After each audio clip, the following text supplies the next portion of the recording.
Please subscribe to my channel. This is my sincere request to you. They thought I was the poor girlfriend who would vanish for a cash envelope, but that envelope started the war. My boyfriend watched me get handed a plastic fork and whispered for me to just take it. Hours later, he asked to borrow that money to buy a gift for the woman who humiliated me at the parlor when she threw $100 of taxi money at my feet. I did not pick up the bill. I picked up the microphone. My name is Holly James, and for the last 8 months, I have been living a lie. If you looked at my driver's license, you would see that I am 34 years old. If you looked at my tax returns filed under my pseudonym for my day job, you would see that I am a logistics coordinator for a mid-level trucking broker called Blue Ridge Dispatch. My resume says I spend my days arguing with truckers about fuel surcharges, tracking lost pallets of frozen chicken, and earning $42,000 a year before taxes. I drive a Honda Civic that is 6 years old. I wear denim that I buy off the rack at Target. When I go out for dinner, I check the prices on the menu before I order, and I always ask for a to-go box. It is a perfectly constructed life. It is boring, stable, and completely invisible. The truth is a little more complicated. I am the founder and CEO of Hawthorne Secure Logistics. We do not move frozen chicken. We move high-value assets. If a museum needs to transport a $20 million painting from Paris to New York, they call us. If a tech giant needs to move prototype microchips that are worth more than the gross domestic product of a small island nation, they call us. My company is currently valued at just over $1.2 billion. My personal net worth sits comfortably in the 9 figures, but I do not tell people this, especially not men. I learned the hard way in my late 20s that wealth acts like a magnet for the worst kind of insecurity in men. I have dated men who wanted a mother, men who wanted an angel investor, and men who wanted a trophy to polish their own fragile egos. They never looked at me. They looked at the liquidity. They looked at the power. So, when I met Carter Lyford at a coffee shop in downtown Los Angeles, I made a choice. I presented him with Holly the dispatcher, not Holly the CEO. Carter was different, or so I thought. He was 36, charming in that effortless way that comes from never having to worry about rent, and undeniably handsome. He had the kind of jawline you see in cologne commercials and the easy confidence of a man who has always had a safety net. He told me early on that he loved how real I was. He loved that I did not care about brands. He loved that I was impressed by the simple things. He called me his breath of fresh air in a city of smog and silicone. It was sweet until it started to feel condescending. My parents are going to love you, Carter said to me as we merged onto the highway heading north toward Montecito. Well, my dad will. My mom can be a little intense. She is just protective of the family legacy. I looked out the window, watching the dry California hills roll by. Intense. How she has high standards, Carter said, keeping his eyes on the road. She is used to a certain pedigree, but do not worry. I told her, you are simple. I told her, you are not like the girls in our circle who are just looking for a payout.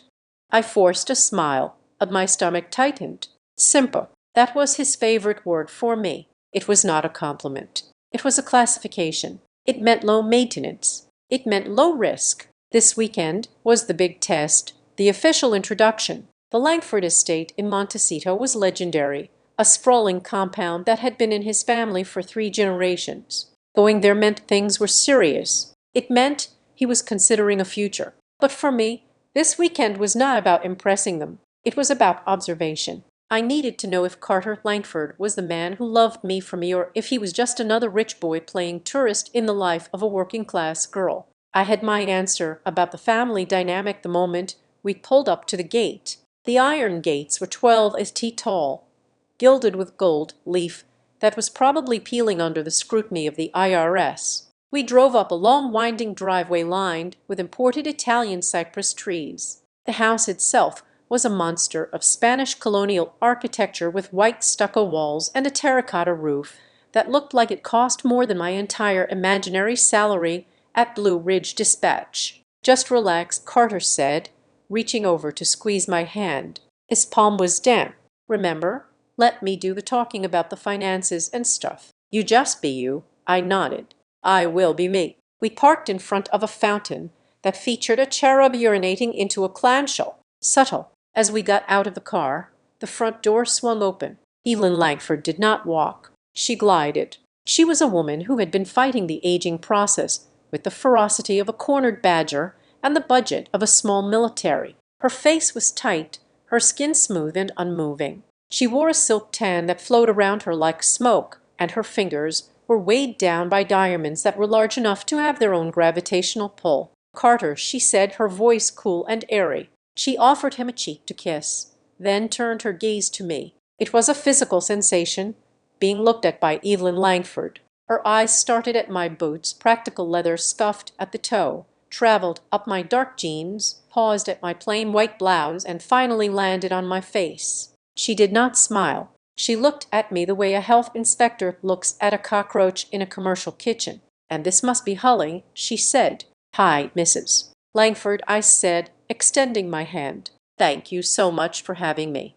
She looked at my hand for a solid 3 seconds before taking it. Her grip was limp. "Carter has told us so much about your situation. It is so brave of you to work in trucking. So gritty. It pays the bills," I said, keeping my voice light. "I am sure it tries to," she said. She turned back to Carter. "Your father is in the study. He is in a mood. The financing for the construction project is stalling again, and he has been screaming at lawyers all morning. Do try to cheer him up." Carter grimaced. "Is he still dealing with that audit?" "It is not an audit, darling. It is a compliance check." Evelyn snapped, her eyes narrowing. "Don't use such ugly words. Go say hello. I will show Holly to the guest quarters." Guest quarters, not a guest room. Interesting. I followed Evelyn through the house. The interior was stunning, I had to admit. High ceilings, marble floors, art on the walls that looked authentic. But there was a tension in the air, a vibration of stress that hummed beneath the luxury. I could hear a man's voice booming from behind a closed mahogany door down the hall. "I do not care what the protocol is. I need that inventory released by Monday or the bank pulls the bridge loan." Evelyn stiffened. She walked faster, her heels clicking sharply on the marble. "Your room is out through the garden. We thought you would be more comfortable in the carriage house. It is rustic. Carter said you are used to smaller spaces." "That sounds lovely," I said. We walked through a manicured garden to a small building that looked like it used to store lawnmowers. It was separate from the main house. It was a clear message. "You are not one of us. You do not sleep under our roof. Dinner is at 7, Evelyn said, standing at the door of the carriage house. She did not invite me to explore the grounds. She did not offer me a glass of water. "Dress is formal. I assume you brought something appropriate.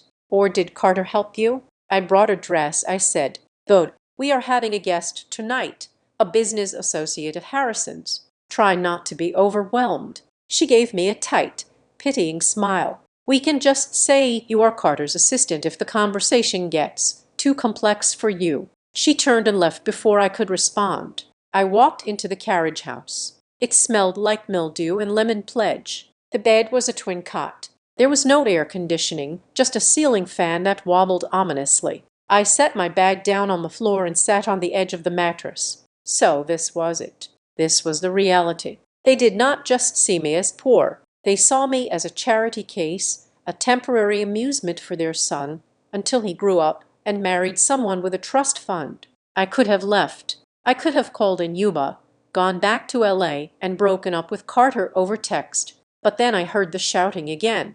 The main house windows were open, and the sound carried across the garden. I walked to the small window of the carriage house and cracked it open. "It is Hawthorne," the man's voice. Harrison Langford was clear. "Now it is Hawthorne. Secure logistics. They have the shipment flagged at the port. They are demanding a full origin audit before they release the steel and the fixtures." My breath hitched. I stood perfectly still, pressing myself against the wall next to the window. "Well, pay them off." That was Carter's voice. He sounded whiny, desperate. "You cannot pay off Hawthorne, you idiot," Harrison yelled. "They are not some two-bit trucking broker. They are the iron wall of the industry. Their CEO is a ghost. Nobody knows who runs the day-to-day, but they have a compliance department that is sharper than the FBI. If they flag the shipment, it means they found the discrepancies in the invoices. If they report it to the customs board, we are done.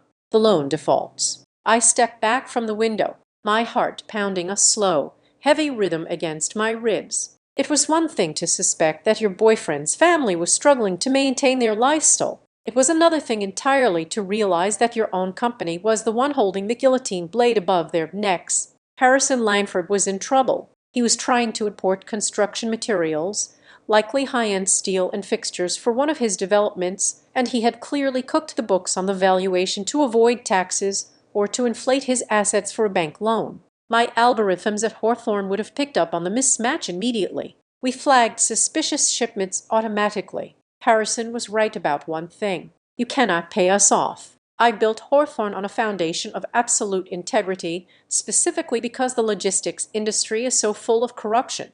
I sat back down on the lumpy bed. The irony was suffocating. They were treating me like a servant, looking down on me because they thought I was a dispatcher who barely made rent.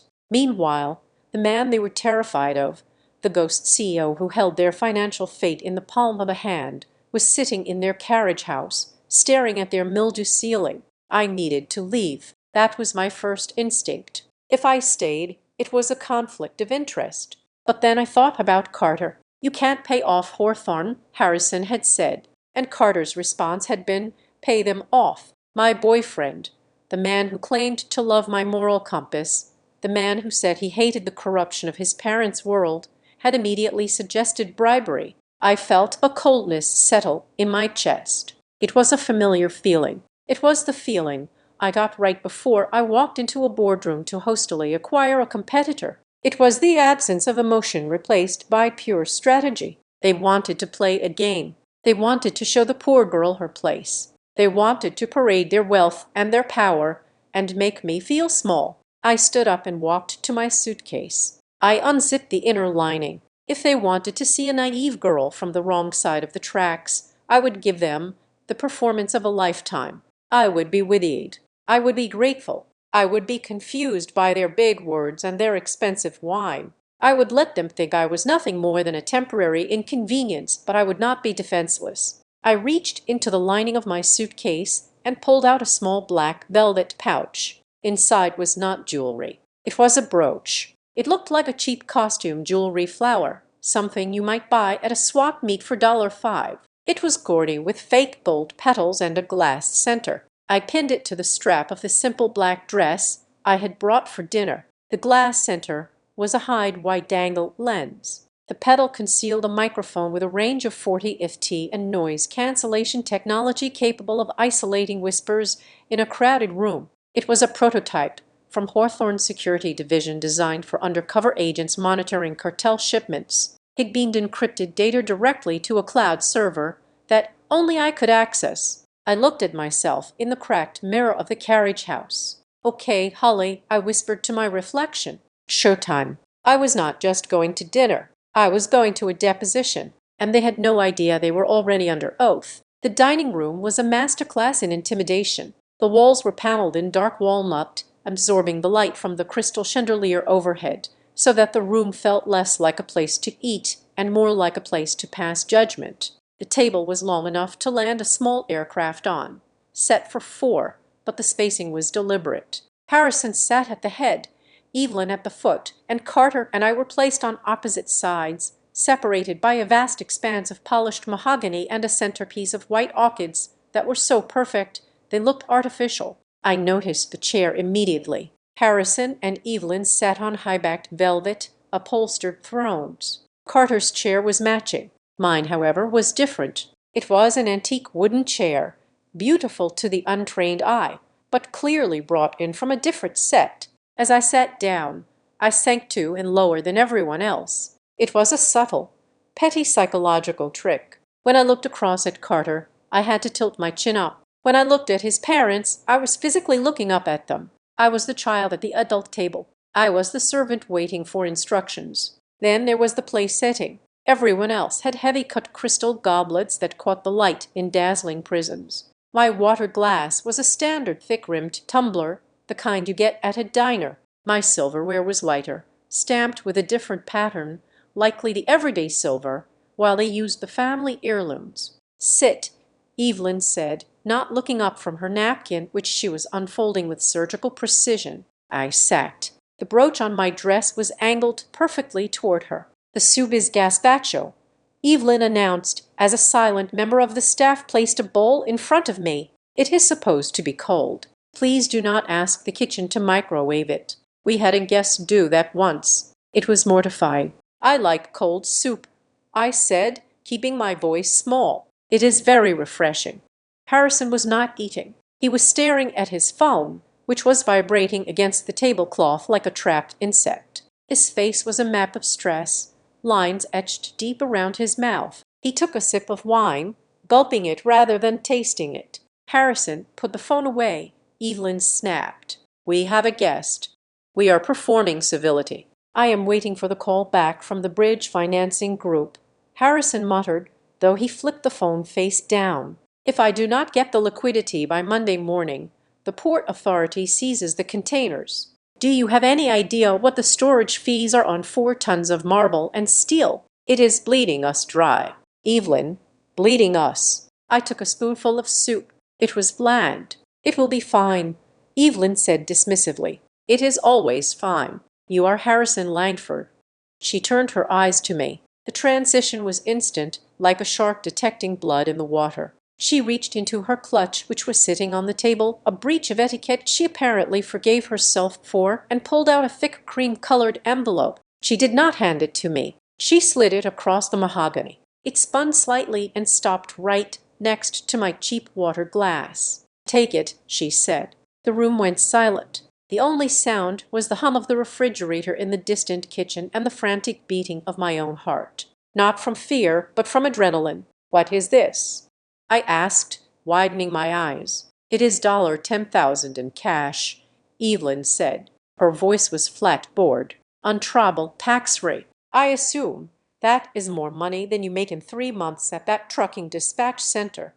I looked at the envelope. Then I looked at Carter. He was staring at his gazpacho. He was studying the floating garnish as if it held the secrets of the universe. He knew this was coming. "You want me to take this?" I asked. "I want you to take it, leave this house, and never contact my son again," Evelyn said. She picked up her wine glass. "Let us be realistic. Polly, you are a sweet girl in a rustic sort of way, but you do not fit here. You are drowning in this chair. You are drowning in this room. Carter needs someone who understands the weight of our legacy, someone who can help him navigate his future, not someone he has to explain the menu to." She took a sip of wine. $10,000. Consider it a severance package for your time. It is generous." I looked at Carter again. I waited. This was the moment. In every romance novel, in every movie, this is when the hero stands up. This is when he throws his napkin down, tells his mother to go to hell, and grabs the girl's hand to storm out. Carter finally looked up. His eyes were watery, pleading. "Polly," he whispered. I held my breath. "Just take it," he said softly. The air left my lungs. "Art?" I asked. "Just take it," he repeated, his voice gaining a little more strength, trying to rationalize the cowardice. "You have that credit card debt you told me about. You have your rent coming up. It is a lot of money. Polly, it could really help you start over. Mom is set on this. It is better this way." I stared at him, the man I had spent 8 months with. The man who held me when I pretended to cry over a lost bonus at work. The man who claimed he wanted a simple life. He was not just a coward. He was a pragmatist of the worst kind. He was selling me out for domestic peace. He was buying his own comfort with my dignity. I reached out and picked up the envelope. Evelyn smiled. It was a triumphant, ugly thing. "Smart girl. I knew you were practical." I opened the flap. Most people would have thrown it in her face, or they would have run away crying, leaving the money behind to prove a point about honor. I did either. I reached inside and pulled out the stack of $100 bills.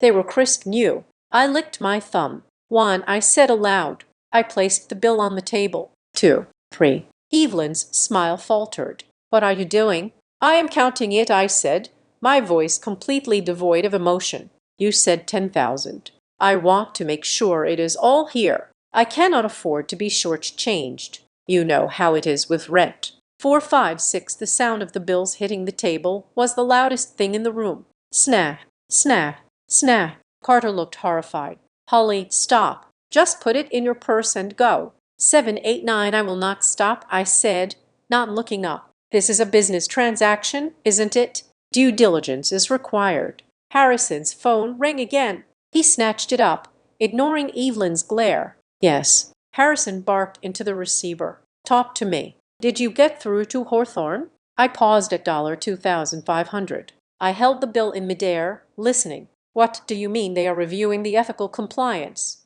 Harrison's face went from red to pale gray. Who is the officer in charge? Get me a name. I want to speak to the CEO. I do not care if the CEO is invisible. Everyone has a price. Find out who runs Hawthorne Secure Logistics and offer them a consulting fee. Offer them whatever they want to sign off on the cargo. I placed the bill down. 26. I was the CEO. I was sitting 6 feet away from him, counting the bribe his wife had just given me to leave their son. The absurdity of it was almost intoxicating. If Harrison knew that the person who could save his empire or burn it to the ground was currently checking the authenticity of his wife's cash, he would have had a stroke right there in his velvet chair. They are saying it is a hard hold, Harrison said to the room. Though he was talking to no one in particular, he lowered the phone, looking dazed. The capital is frozen. If that cargo does not move by Tuesday, the bank calls the loan. We lose the development. Stop being dramatic, Harrison. Evelyn hissed. She turned back to me. You have counted enough. Is it acceptable? It seems to be, I said. I neatly restacked the bills and slid them back into the envelope. I tucked the envelope into my small, worn-out clutch. Evelyn gestured toward the door. Well, the driveway is long, but I am sure the walk will give you time to think. I picked up my spoon. Thank you for the gift, Mrs. Langford, I said, dipping the spoon into the gazpacho. This will really help with my student loans, but I'm actually quite hungry. And Carter did invite me for the weekend. Since I have already been paid, I suppose there is no rush to leave right this second. I would hate to waste food. You know how us poor people hate waste. Evelyn's mouth opened, but no sound came out. She looked at Carter. Get her out of here. Carter looked at me, then at his mother. He was trapped. If he kicked me out now after I had taken the money and agreed to the terms, but simply asked to finish dinner, he would look like a monster. And Carter Langford hated looking like a monster. He preferred to be a monster in private. She can finish her soup, Mom, Carter mumbled. She has to call a taxi anyway. You must take 30 minutes to get out here. Evelyn made a noise in her throat that sounded like a cat being strangled. She stabbed at her salad. Fine, but the moment that spoon is down, you are gone. Understood, I said cheerfully. I took a bite of the soup. I reached into my pocket for my phone. Sorry, just need to check my bus schedule for later, I said. I unlocked the phone. I did not open a bus schedule app. I opened the secure messaging channel for the executive board of Hawthorne Secure Logistics. I typed rapidly, my thumb hovering over the screen so they could not see. To executive team legal compliance from CEO. Subject Langford account status immediate, halt instruction. Do not release the cargo. Do not accept any calls from Harrison Langford or his legal representatives. Initiate a level 5 forensic audit on their liquidity sources. I want to know where every single penny comes from. If they sneeze, I want it documented. Let them sit in the silence. I hit send. I put the phone down and smiled at Harrison. Is everything okay with your work, Mr. Langford? I asked innocently. You seem worried about logistics. I know a little bit about that. I work in dispatch, you know. Harrison looked at me with profound disgust. You move boxes of produce, young lady. I am dealing with international trade, finance, and supply chain complexities. That would make your head spin. Please do not insult me by pretending to understand. Right, I said. Sorry, it just sounded like you were having trouble with a hold. Usually those happen when the paperwork doesn't match the reality. Harrison's eyes narrowed. For a second, I thought he saw me, really saw me. But then the arrogance washed back over his face. Eat your soup, he grunted. The silence returned, heavy and thick. I enjoyed it. I enjoyed every second of their discomfort. I ate my soup slowly, savoring the bland tomato water as if it were ambrosia. I watched Evelyn watch me. She was vibrating with rage. She had paid for a disappearance and received a lingering guest. I was just scraping the bottom of the bowl when the chime of the front door bell echoed through the house. It was a deep, resonant sound, announcing an arrival of importance. Evelyn's face transformed instantly. The scowl vanished, replaced by a bright plastic smile. She smoothed her hair. "That must be her," Evelyn said, her voice rising an octave to a tone of sickening sweetness. "Harrison, pull yourself together, Carter. Sit up straight." "Who is it?" Carter asked, looking relieved for the interruption. "Serena," Evelyn said, beaming. "Serena Vale.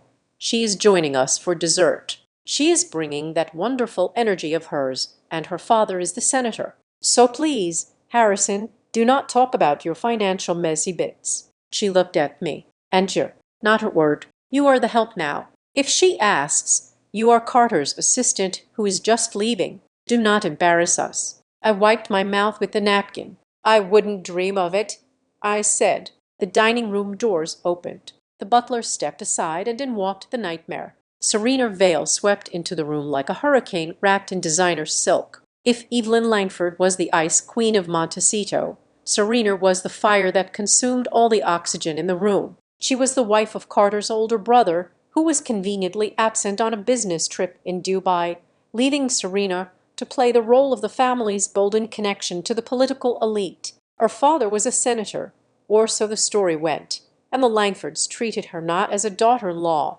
but as a lifeline to a world they were desperately trying to remain part of. She was beautiful in a manufactured way. Her hair was a shade of blonde that cost $500 every 3 weeks to maintain, and her dress was a shimmering column of silver that looked heavy enough to be armor. But it was the noise she made that struck me first. She laughed before she even fully entered the dining room, a loud practice sound that demanded attention. "Sorry I'm late," she announced, throwing her clutch onto an empty chair. The traffic coming down from the hills was absolute murder. And then the gate code wouldn't work. "Harrison, you really need to fix that system. It is so temperamental." She kissed Evelyn on both cheeks, ignored Harrison's grunt of greeting, and then stopped dead when she saw me. I was still holding my spoon, finishing the last of the gazpacho as I had promised. Serena looked at me, then at Evelyn, and then back at me. Her eyes scanned my off-the-rack dress, my lack of jewelry, and my sensible haircut. She tilted her head, a small, cruel smile playing on her lips. "Oh, wonderful," Serena said, clapping her hands together lightly. "Did you finally fire that dreadful woman, Martyr? This new one looks much more focused. Is she staying to clear the plates?" The silence that followed lasted exactly 1 second. Then Evelyn laughed. It was a light, tinkling laugh, as if Serena had just made a witty observation about the weather. Harrison chuckled into his wine glass, and then the knife twisted. Carter laughed. It was a nervous staccato sound, a laugh born of fear and the desperate need to blend in. But it was a laugh nonetheless. He looked at me, his eyes begging me to understand the joke, begging me not to make a scene. "No, darling," Evelyn said, wiping a tear of mirth from her eye. "This is Holly, Carter's friend. She's visiting for the weekend." Or Serena's hand flew to her chest in mock horror. "Oh, I am so sorry. You just sat so quietly. And with that dress, well, it is very practical, very staff appropriate. My mistake." She did not apologize to me. She apologized to the room for the awkwardness of my existence. "It is fine," I said, my voice steady. "I get that a lot. People often mistake simplicity for servitude." Serena's eyes narrowed slightly, sensing the bite in my tone, but Evelyn intervened before the tension could snap. "Holly insists on being low maintenance," Evelyn said, signaling for the staff to bring the next course. "Actually, speaking of maintenance, Charles, bring Holly the stainless steel set for the main course.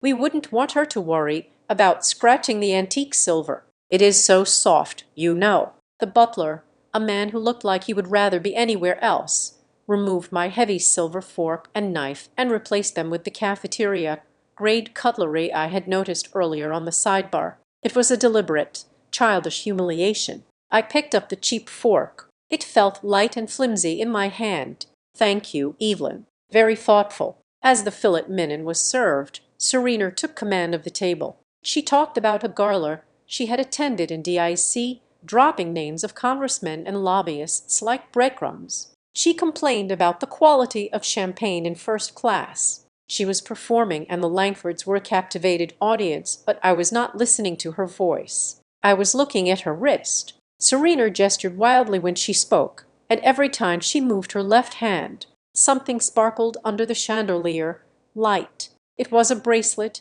a heavy platinum cuff encrusted with a very specific arrangement of sapphires and diamonds. It was structured like a constellation with a large teardrop sapphire at the center. My heart skipped a beat. Then it started hammering a war drum against my ribs. I knew that bracelet 3 weeks ago.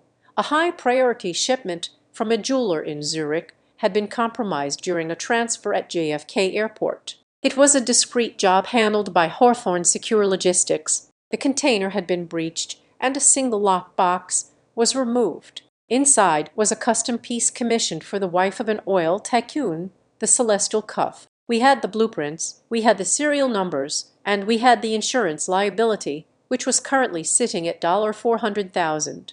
And there it was on the wrist of a senator's daughter in Montecito. I needed to be sure. I waited until Serena was deep into a story about a yacht party in AA. And of course the captain insisted we take the helicopter to the shore, but I told him. I shifted in my chair, slipping my hand into my clutch under the table. I tapped the side of my phone, activating the camera on the brooch pinned to my dress. I leaned forward slightly, feigning interest in her story. "That sounds incredible, Serena," I said, interrupting her. "And that bracelet is stunning. I have never seen a design like that. Is it Custer?" Serena pined. She held her wrist up, turning it so the light caught the gems. "Yes. Oh, thank you. It is a little gift from an admirer in Europe." He said it reminded him of my eyes. "It is vintage from the 1920s. Art Deco. You probably wouldn't recognize the designer. They are very niche." Click. My brooch captured 3 Hiedefen frames of the bracelet. "It is beautiful." I said the blue stones are the tanzanite sapphires, darling. Serena corrected me with a sneer. "Royal blue sapphires. Tanzanite is a semi-precious stone. This is serious jewelry." I smiled. Of course, my mistake. Under the table, I unlocked my phone and accessed the Hawthorne Secure app. I synced the brooch's gallery to the chat and forwarded the images to the head of Asset Recovery. "Text run this against the Zurich loss file, specifically the celestial cuff. Confirm the setting on the center stone. It looks like the midnight tear cut. I need a match within 10 minutes." Harrison, meanwhile, was spiraling again. The presence of Serena had reminded him of the power he was losing. "Serena," Harrison said, cutting through her yacht story, "I need to ask you something. Your father, does he still have that contact at the Trade Commission? I am being stonewalled by this logistics firm. They are talking about a leadership ethics review. It is absurd. I need someone to make a call and tell them who they are dealing with." "Oh, Daddy is so busy," Serena said, waving her hand dismissively. "But I can ask, who is the firm?" "Hawthorne." Harrison spat the name out like a curse. "They are holding my bridge capital hostage. If I do not get that inventory released, the bank pulls the plug on Tuesday. I just need a bridge loan or a release of assets. Anything to show the auditors we are liquid, Hawthorne." Serena frowned. "I think I have heard of them. Are they the ones who handle the diplomatic pouches?" "They handle everything valuable," Harrison groaned. "And they are impossible to bribe. I tried to reach out to their board, but it is like a fortress." Carter cleared his throat. He looked at me, then at his father. "Maybe we should not talk business at dinner. Dad, Holly doesn't understand all this high-level finance stuff. It is boring for her." I looked at Carter. He was smiling that weak, pleading smile again. He was trying to protect me from boredom. Noah. He was trying to protect himself from the reality that he was dating a woman he considered beneath him. While his family discussed using political favors to bypass the law, he was ashamed of me. He wanted me to be the invisible dumb girlfriend who just nodded and ate her meat with the stainless steel fork. "Oh, I do not mind," I said cheerfully. I am learning so much. So, Harrison, this ethics review, does that mean they think you did something wrong? The table went deadly silent. Harrison looked at me with a vein throbbing in his temple. It means they are bureaucratic parasites. Young lady, it means they are fishing for a payout. Actually, Serena interjected, eager to show off her knowledge. I have a friend who used to work in logistics. He said Hawthorne is obsessed with the source of funds. They only freeze accounts if they suspect the money is well dirty. She giggled. Not that yours is, Harrison, but maybe you move some things around too creatively. She took a sip of her wine and winked. I looked at the bracelet again. The irony was so thick I could taste it. Here was a woman wearing $400,000 of stolen merchandise, stolen from the very company she was gossiping about, lecturing a man about dirty money. My phone buzzed silently against my thigh. 3 vibrations. That was the code for a positive match. I glanced down at the screen in my lap from Asset Recovery. Match confirmed. 99.8% probability. Item 884 Zer. The Celestial Cuff reported 21 days ago. Police report filed in New York and Geneva. Tracking indicates it was sold on the black market in Miami 2 weeks ago. Hello, are you safe? That item is linked to the Varber Syndicate. I felt a chill run down my spine that had nothing to do with the air conditioning. Serena Vale was not just a snob. She was not just a liar who claimed a stolen modern piece was vintage Art Deco. She was a consumer of black market goods. She was wearing a felony on her wrist, and the Langfords, they were pinning their hopes on her. They thought she was their savior. They thought her political connections would rescue Harrison's crumbling empire. They had no idea that she was likely drowning in debt herself, buying stolen luxury goods to keep up appearances, or worse, she was knowingly laundering assets for criminals. Is the wine to your liking, Polly?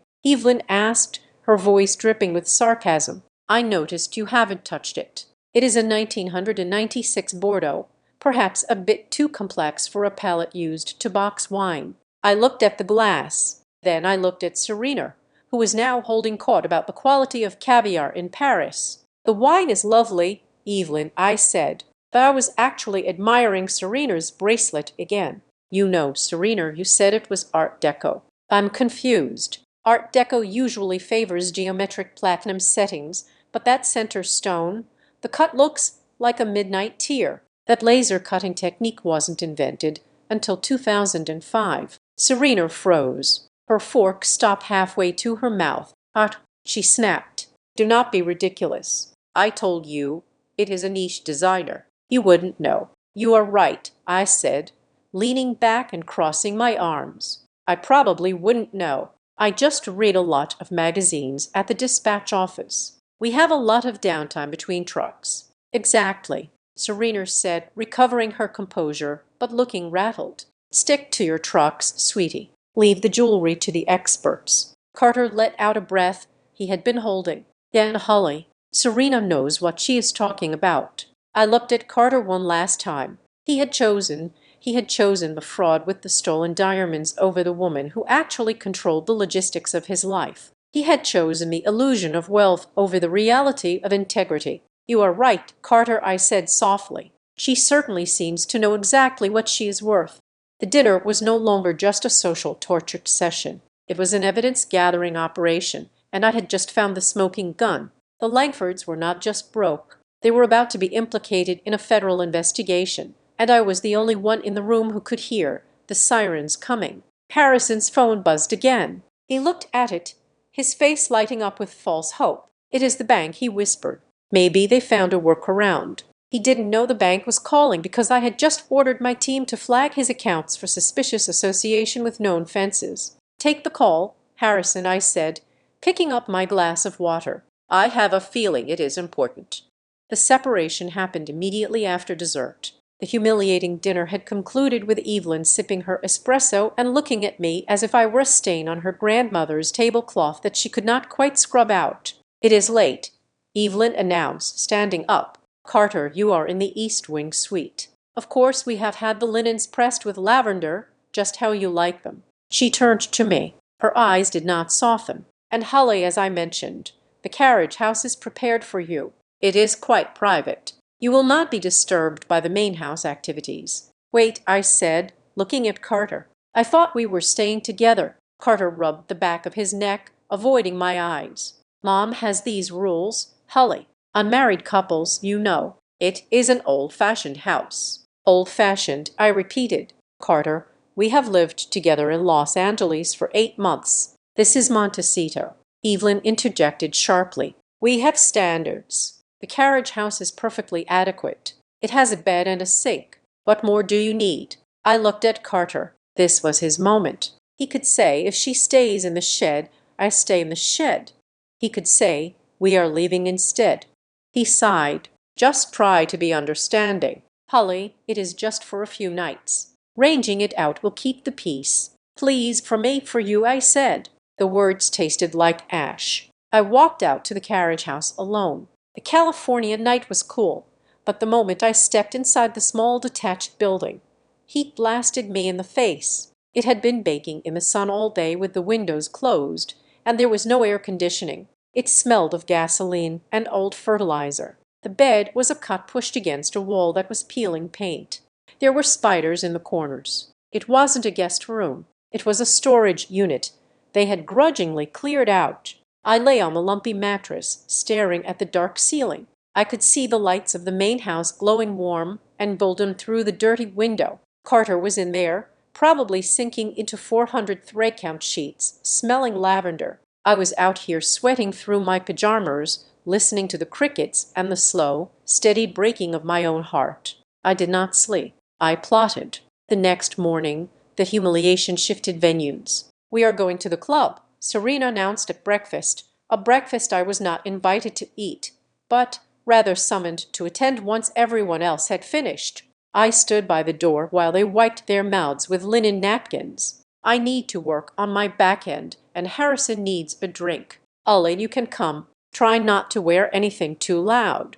I wore a plain white polo and a tennis skirt I had packed. It was standard attire, but on me, they made it look like a uniform. When we arrived at the Montecito Country Club, the hierarchy was reestablished immediately. The valet opened the door for Evelyn and Serena. Carter got out on his own. I was left to scramble out of the back seat of the SUV. Here, Serena said, shoving the heavy canvas bag into my chest. Carry this. My shoulder is acting up from pilates. This is heavy, I said, shifting the weight. What is in here? Bricks. It is my gear. Darling, rackets, shoes, water. Just bring it to court 4 and do not drag it on the grass. She walked off, her arm linked with Evelyn's. They looked like a two-headed monster of beige cashmere and entitlement. I looked at Carter. He was adjusting his collar in the reflection of the car window. He checked his teeth. He smoothed his hair. He did not look at me. He did not offer to take the bag. Carter, I said. Yeah, he turned, still checking his profile. Do I look okay? I think Serena invited some investors to watch us play. I need to look sharp. The bag, I said, nodding to the heavy weight in my arms. Oh, just bring it, he said distractedly. Hurry up, Holly. You are lagging behind. It looks bad. He jogged off to catch up with his mother. I stood there for a moment in the parking lot. The sun was beating down. I was the CEO of a billion-dollar logistics company. I had 3 personal assistants who would tackle a linebacker to carry a coffee cup for me. And here I was sweating in a parking lot carrying the tennis gear of a woman who was wearing stolen jewelry. I hoisted the bag onto my shoulder. Fine. I walked to the courts. The club was beautiful, manicured to within an inch of its life. Staff members in crisp whites moved silently, delivering iced towels and cocktails. When I arrived at Court 4, Serena and Carter were already rallying. Evelyn and Harrison sat under a white umbrella drinking Bloody Marys. Put it there, Serena yelled from the baseline, pointing her racket at a patch of grass near the fence. And get me my water. The pink bottle, not the blue one. I set the bag down. I found the pink bottle. I walked it over to her. Ice, she demanded, not looking at me. It needs more ice. Go find a waiter. I was not a guest. I was a prop. I was a background extra in the movie of their lives. There to make them look richer, more important, more served. As I walked toward the clubhouse to find ice, I spotted a camera dome mounted on the corner of the pro shop. It was a high-end model, a PTZ 400 with facial recognition capabilities. I knew it well. Hawthorne Logistics installed similar systems in high-security warehouses. I veered off the path and headed for the security office. I found the door marked private and knocked. A man in a blue blazer opened it. He looked annoyed until he saw the way I was standing, shoulders back, chin up. "Can I help you, ma'am? This area is restricted." "My name is Holly James," I said, my voice dropping the naive girlfriend act for 10 seconds. "I am a guest of the Langfords. I noticed your perimeter cameras are running a redundant loop on the south lawn. You have a blind spot near the service entrance." The man blinked. "Excuse me. I work in the industry." I lied smoothly. "I just wanted to give you a heads up. Also, I need you to do me a favor. Archive the footage from Court 4 between 10:00 in the morning and noon today. Keep it on a separate server." "I can't. Just the woman on Court 4 is Serena Vale," I said, lowering my voice. "She is wearing a piece of jewelry that is currently the subject of an insurance investigation. If that bracelet goes missing or if she claims it was stolen on your property, you are going to want proof that she was wearing it when she arrived and exactly who is near her, unless you want your club liable for a $400,000 claim." The color drained from the manager's face. Liability was the one word that terrified people in his position more than death. "I will archive the footage immediately," he stammered.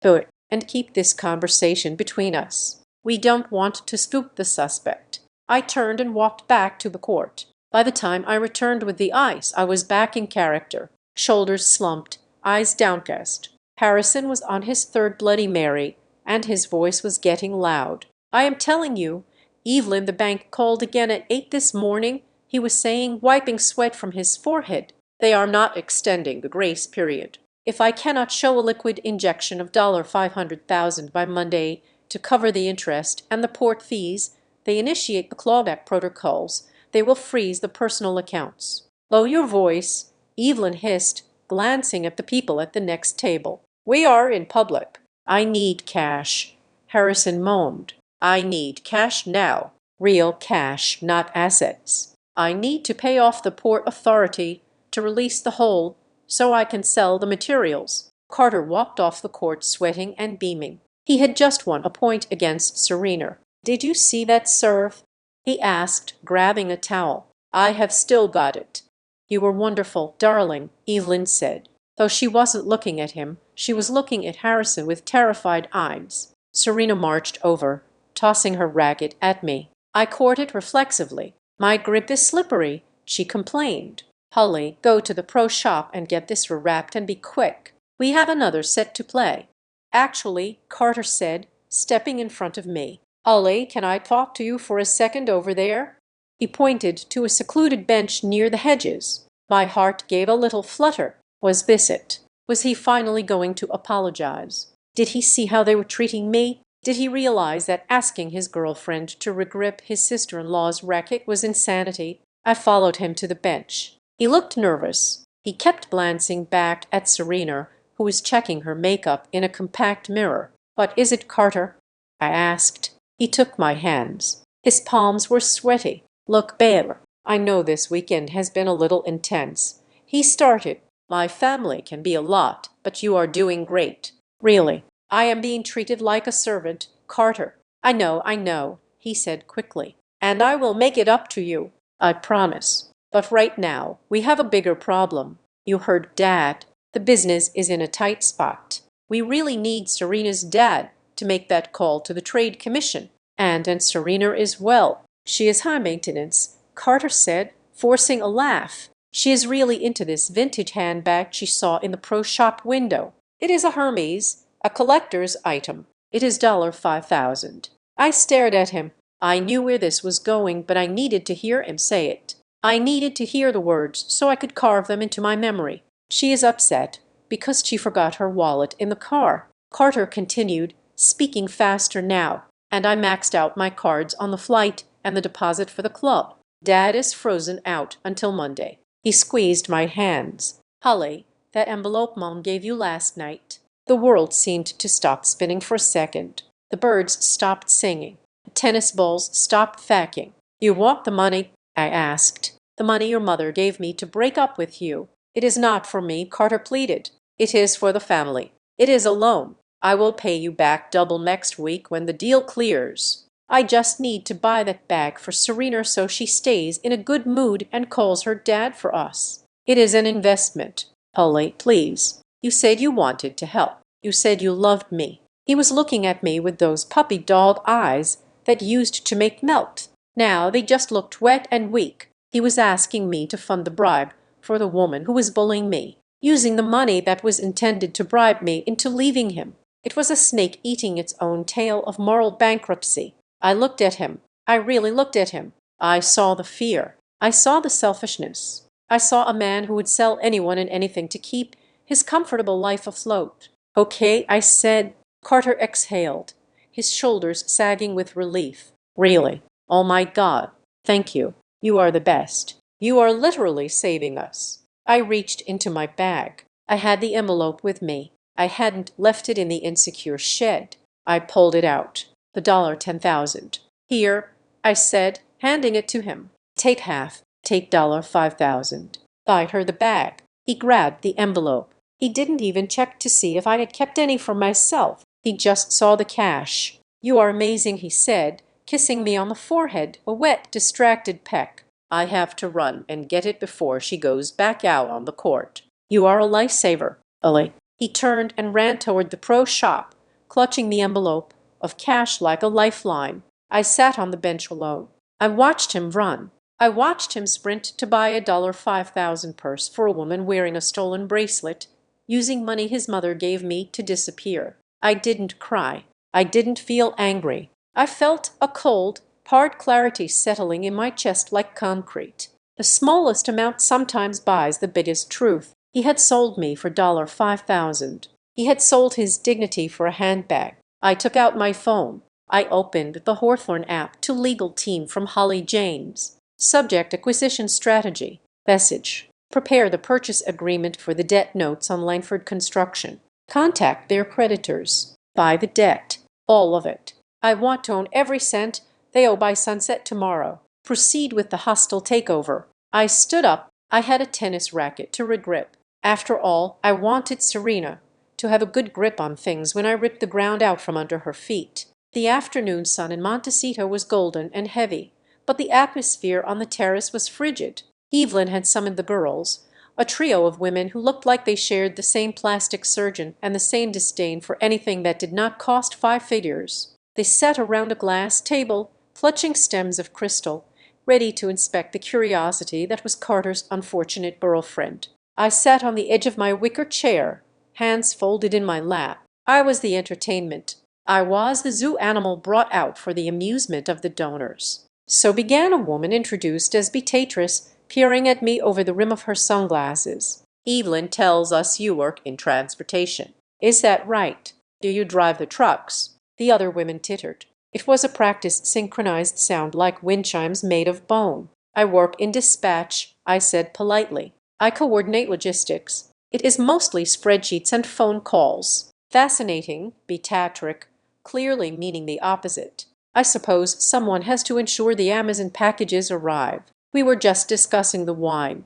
Evelyn opened a bottle from the cellar, a 1982 Pettus. "It is wasted on us, really, but Harrison insists." She swirled the dark red liquid in her glass. "What do you think of it, Holly? Or is it a bit heavy compared to what you are used to?" She was baiting me. She wanted me to say it tasted like grapes. She wanted me to say it was good. She wanted to prove that my palate was as cheap as my shoes. I picked up the glass. I didn't drink. I just tilted it slightly, watching the legs, the droplets running down the side of the glass. "It is interesting," I said, keeping my voice mild. "The 1982 was a legendary vintage for Pamil. But if I am not mistaken, this bottle has been decanted for nearly 3 hours." Evelyn froze. "We opened it at lunch." Well," I said, setting the glass down gently. "A Patterson of this age is delicate. After 3 hours of oxygenation, the fruit structure collapses. You lose the black truffle and cherry notes, and you are left with mostly sediment and acid.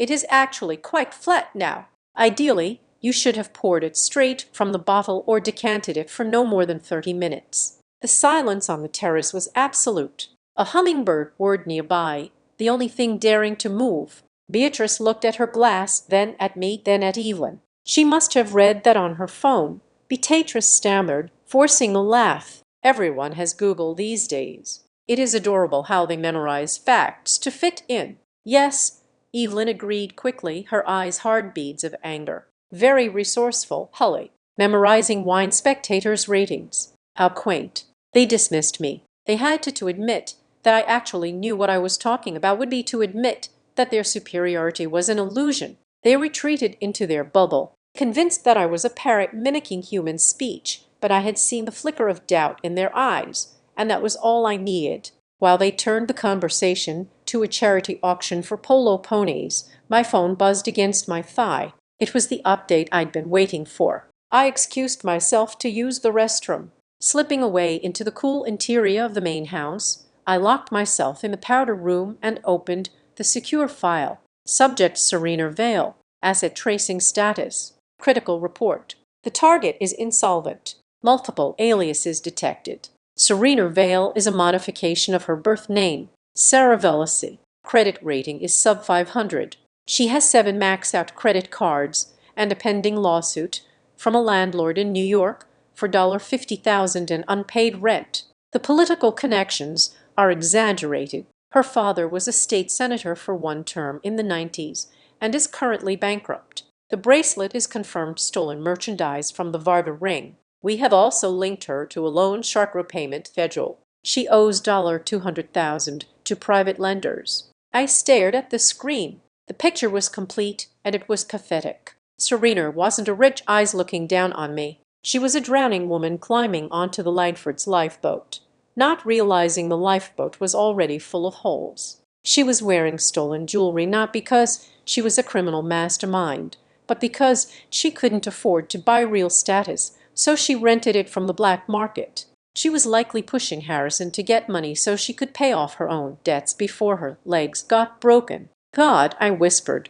It is a house of cards built on a swamp.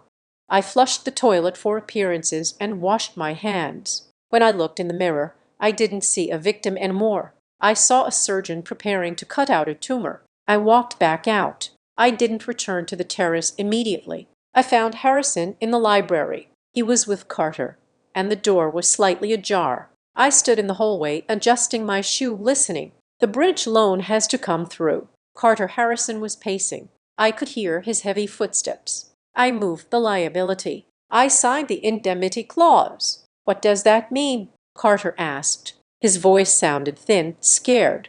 It means, Harrison hissed, that I structured the deal so that if the cargo is seized or rejected, the logistics partner takes the hit on the bond. I shifted the risk. It is a standard maneuver, but the partner has to be unaware of the specific compliance failure. I stiffened. You mean you tricked them? Carter asked. I did not trick them. I leveraged the ambiguity of the contract, Harrison yelled, then lowered his voice. Look, the company is Hawthorne Secure Logistics. They are huge. They won't even feel a $5 million write-off. But for us, it is life or death. If they reject the shipment, the clause triggers and we are liable. If they accept it and then customs seizes it, Hawthorne is liable because they took custody. I need them to take custody. I need them to sign the manifest. I felt a cold rage settle in my gut. It wasn't just incompetence. It was malicious fraud. Harrison Langford was trying to trick my company into accepting responsibility for his illegal, undervalued cargo. He was trying to use my employees, my reputation, and my capital as his insurance policy. He was trying to steal $5 million from me. I walked into the library. Harrison jumped. Carter spilled a little of his drink. Hully, Carter squeaked. We were just talking strategy. I am sorry to interrupt, I said, widening my eyes innocently. I was just looking for the patio. This house is so big. I get lost. I stepped further into the room. I looked at Harrison. You look stressed, Mr. Langford. I said, is it the logistics thing again? You know, at Blue Ridge Dispatch, We sometimes have clients who try to hide the weight of their loads to save money. We usually catch them at the scales." Harrison sneered. "This is not about weighing trucks, girl. This is about complex derivatives and custodial transfer." "Oh," I said, "but isn't the principle the same if you hand off a package that you know is broken? Isn't that well cheating?" Harrison's face turned purple. "It is called business. It is called mitigating exposure. You wouldn't understand. You live paycheck to paycheck." "True," I said calmly, "but I always thought business was about partnership. Trust. Trust is for fools." Harrison scoffed. "Leverage is for winners. We are waiting on Hawthorne. Once they sign that digital release, we are clear. They are the big logistics saviors. They are too big to check every single container manifest personally." Carter nodded, eager to agree with his father. "Yeah, exactly. Hawthorne is like a machine. They will just process it. We just need to wait them out." "Hawthorne." I repeated the name, tasting it. They sound very professional. I wonder if they have a system for detecting when someone is trying to use them. "They are a computer program." Harrison waved his hand dismissively. "There is no human oversight on the mid-level approvals. That is the loophole. Now go back to the women. We are busy." I turned to leave. "Of course," I said, "I will go back to the women and Harrison. Good luck with the loophole. I hear computers are getting smarter these days." I walked out of the library and down the hall. My hands were not shaking. My breathing was steady. For the last 24 hours, I had been operating on a personal level. I wanted to expose them because they were mean to me. I wanted to embarrass them because they humiliated me. It was petty. It was emotional. But now it was professional. Harrison Langford wasn't just a bad father and a snob. He was a corporate predator. He was actively trying to defraud my company. He was willing to let my reputation take a hit to save his own skin. I pulled out my phone again to legal compliance, executive board from CEO subject Operation Glasshouse message. "The Langford attempted fraud is confirmed. They are relying on the automated mid-level approval queue to transfer liability for the seized cargo to us. Do not reject the shipment yet." I repeat, do not reject. Instruction: manually override the system. Move the shipment status to pending executive review. Keep them in purgatory. I want them to think they are close. I want them to think the signature is one click away. Also, prepare a full dossier on the liability fraud. I want it ready for presentation. I am going to deliver the rejection personally. I walked back out to the terrace. The women were laughing at something Serena had said. Evelyn was pouring more of the ruined wine. They looked up as I approached. "Oh, you found your way back." Evelyn said, "We were just talking about the Garler tonight. Serena is wearing a dress by Valentino. I suppose you will be wearing what you have on." "Actually," I said, sitting down and crossing my legs, "I have a dress. It is black." "Simple. Black is safe," Serena said, touching her stolen bracelet. "It hides the stains." "It does," I agreed, looking her dead in the eye. "And it is great for funerals." "Funerals?" Evelyn asked, raising an eyebrow. "Who is dying?" I smiled. It was the first genuine smile I had shown them all weekend. "Oh, nobody," I said. "Just a figure of speech. Sometimes old things have to die to make room for the truth." They stared at me for a second. The air felt charged, electric. They sensed something had changed. The poor, naive Holly had evaporated, and something harder had taken her place. But then arrogance took over. They laughed. They poured more wine. They went back to talking about horses and vacations. I sat back and watched the sunset. They were waiting for Hawthorne to save them. They were waiting for the big logistics company to sign the paper and take their poison pill. They didn't know that Hawthorne was sitting in the wicker chair, drinking their water, and planning their execution. I wasn't just going to break up with Carter. I wasn't just going to embarrass Evelyn. I was going to dismantle their entire world, brick by corrupt brick. And I was going to do it with the full weight of the company. They tried to cheat. Tonight was the gala. Tonight was the end. The air in the drawing room was thick enough to choke on. It was 6:00 in the evening, and the transformation for the charity gala was complete. The Langford family stood in a tableau of expensive fabrics and even more expensive nervous energy. Harrison was pacing near the fireplace, adjusting his tuxedo, cummerbund and muttering about interest rates. Evelyn was a vision in emerald green silk, though her face was set in a permanent grimace of disapproval as she inspected a tray of orders that no one was eating. And then there was Serena. She was wearing the Valentino dress she had bragged about, a sweeping red number that screamed for attention. She moved around the room with a frantic energy, touching surfaces, rearranging pillows, and creating a wake of chaos. Carter stood by the window, looking handsome but hollow in his black tie, refusing to make eye contact with me. I stood near the door, clutching my small, battered clutch bag. I was wearing the simple black column dress I had brought. To their eyes, it looked like a department store clearance rack find. In reality, it was a bespoke piece from a stealth wealth designer in Milan, cut from vintage silk. But I knew they did not have the taste to recognize quality that did not scream a brand name. "We leave in 20 minutes, Evelyn announced, snapping her fingers at a maid to clear a glass. "Polly, do try to stay out of the official photographs tonight. The press will be there, and we want to present a cohesive image." "Understood," I said quietly. "I need a mint," Serena announced suddenly. She was standing near the antique console table, where I had set my clutch down moments ago to adjust my shoe. "Does anyone have a mint? My throat is parched." "Check your purse, darling," Evelyn said. I did. "It is empty." Serena turned, her eyes landing on my bag. "Ollie, do you have any gum or a mint? You people always carry gum, don't you?" "I don't think so," I said, "but you're welcome to check." I shouldn't have said that, but in my mind I had nothing to hide. I was thinking like an innocent person. I forgot I was dealing with a predator. Serena lunged for my bag before I could step forward. She didn't just look. She rummaged. She opened the clasp and shoved her hand inside, digging around with aggressive force. "Serena, really?"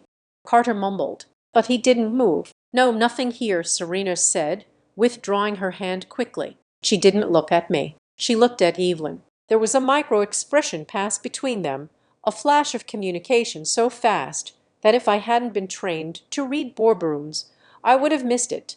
Serena turned back to the mirror to fix her lipstick. "Oh well, I will survive." 2 minutes passed. The silence stretched. Then the performance began. Serena gasped. It was a theatrical, sharp intake of breath that sounded like a bad actress in a soap opera. She clutched her earlobe. "My earring!" She shrieked. "My diamond stud! It is gone!"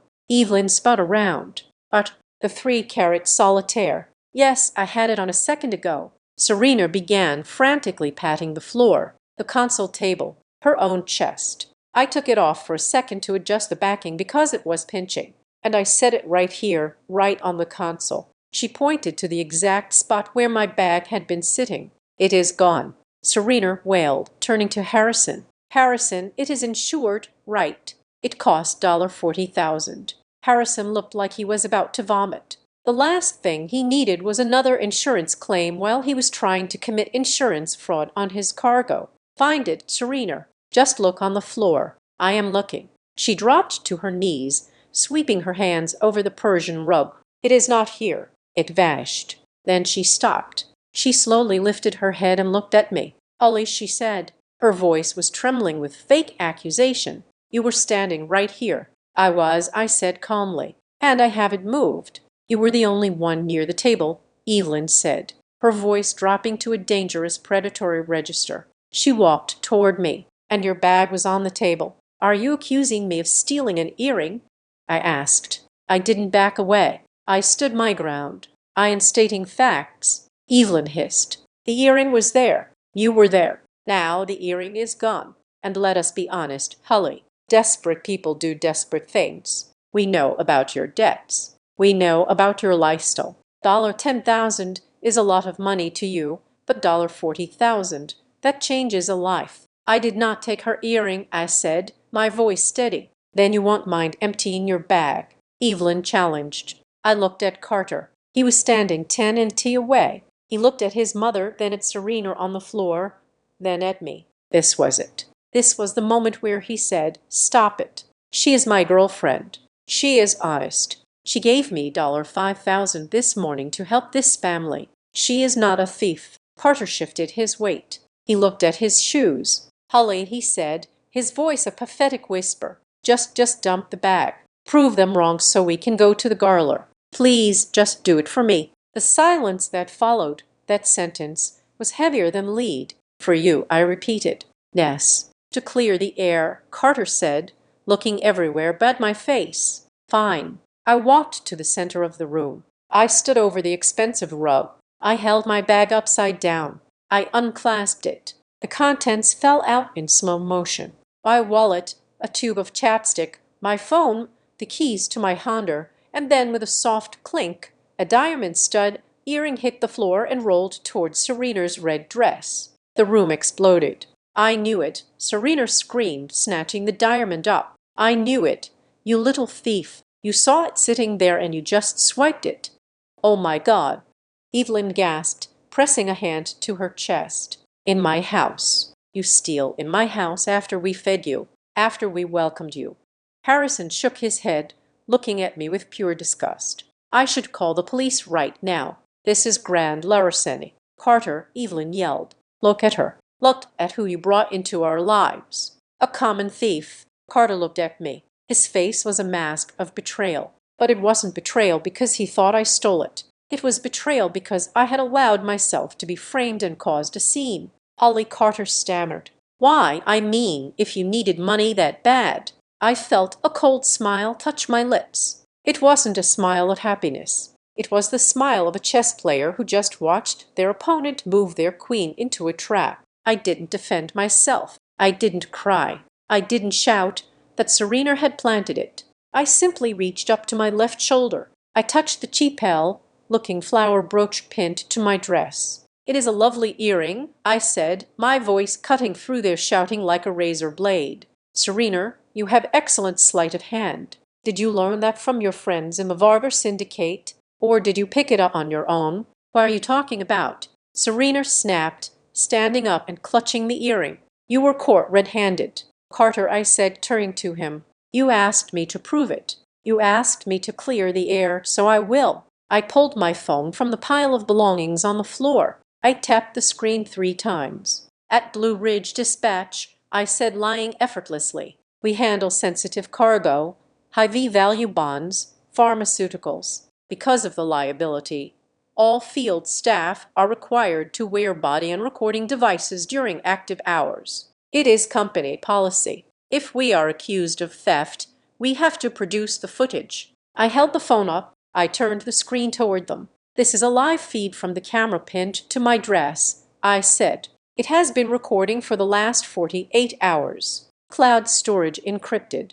I tapped the playback button on the screen. A crystal clear video played. It showed the drawing room from my perspective. It showed Serena asking for a mint. It showed her walking to my bag. And then, in high definition, it showed Serena's hand. It showed her palming the earring from her own ear. It showed her pretending to dig for a mint.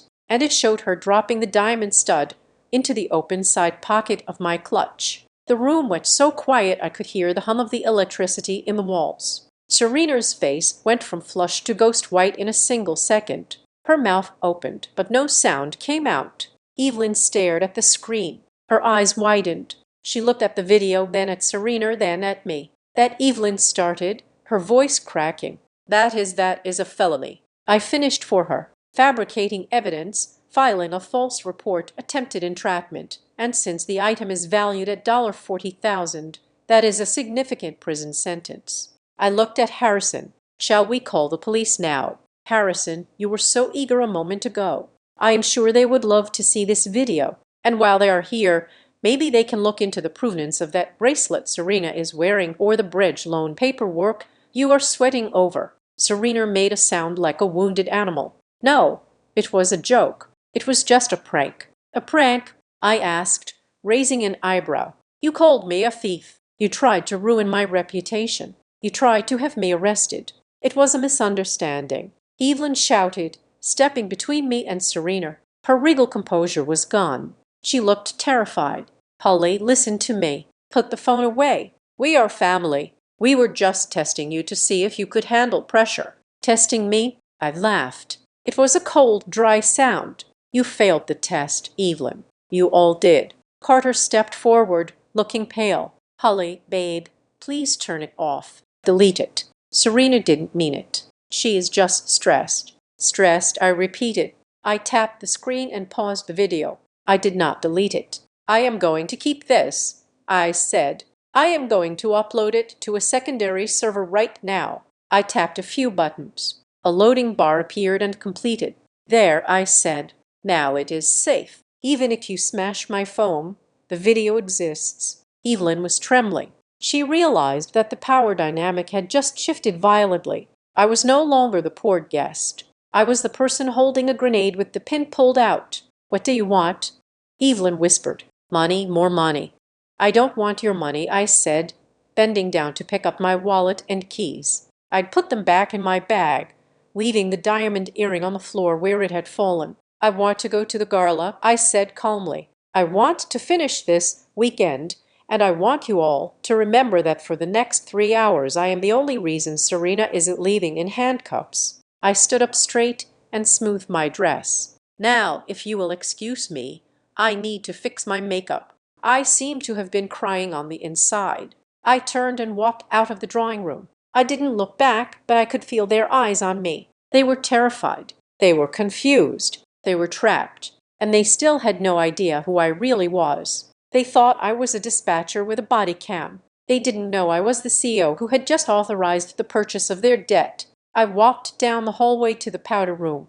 My hands were steady. My heart was slow. The game had changed. They had tried to frame me for a petty crime. In doing so, they had handed me the weapon I needed to destroy them legally, socially, and financially. I looked in the mirror. Showtime, Holly, I whispered. The gala was going to be interesting. The summons came exactly 10 minutes before we were scheduled to leave for the gala. I was in the carriage house, applying a final coat of lipstick in the dim light of the singular flickering bulb. When the butler knocked on the door, he did not look me in the eye. He simply informed me that Mrs. Langford required my presence in the library immediately. I grabbed my clutch, the one that now contained the evidence of Serena's crime, and walked across the garden. The air was cooling down, the Santa Barbara evening settling in with a breeze that smelled of jasmine and money. But as I entered the main house, the temperature seemed to drop 20. I entered the library. It was a room designed to intimidate,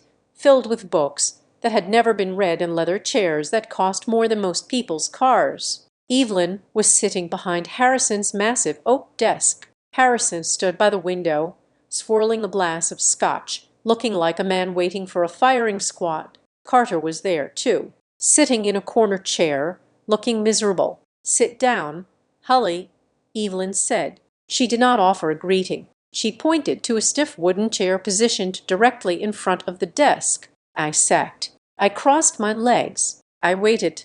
Evelyn placed a folder on the desk. She opened it and slid a thick document toward me. The paper was heavy. Legal grade. We are going to the gala, Evelyn said. Her voice clipped and precise. We are going to present a united front. We are going to pretend that the unfortunate incident with Serena did not happen. We are doing this for the family name. Okay, I said. However, Evelyn continued, her eyes narrowing. We cannot ignore the reality of who you are and who we are. Carter is the heir to a significant legacy. You are well. You are currently in a precarious financial position. We cannot risk a situation where you might think that dating our son entitles you to certain claims. I looked at the document. The title was in bold, capitalized letters. Relationship asset separation and waiver of claims agreement. It was a postnuptial agreement for people who weren't even engaged. It was a legal aggressive maneuver designed to strip me of any rights to sue, to claim support, or to touch a single penny of the Langford estate should Carter and I break up or stay together. What is this? I asked, feigning ignorance. It is a standard protection. Harrison grunted from the window. It states that any assets acquired by Carter Langford, past, present, or future, remain solely his. It states that you, Holly James, have no claim to the Langford estate, the Langford Construction Holdings, or any family trusts. It also includes a non-disclosure clause preventing you from discussing our family's private matters with the press.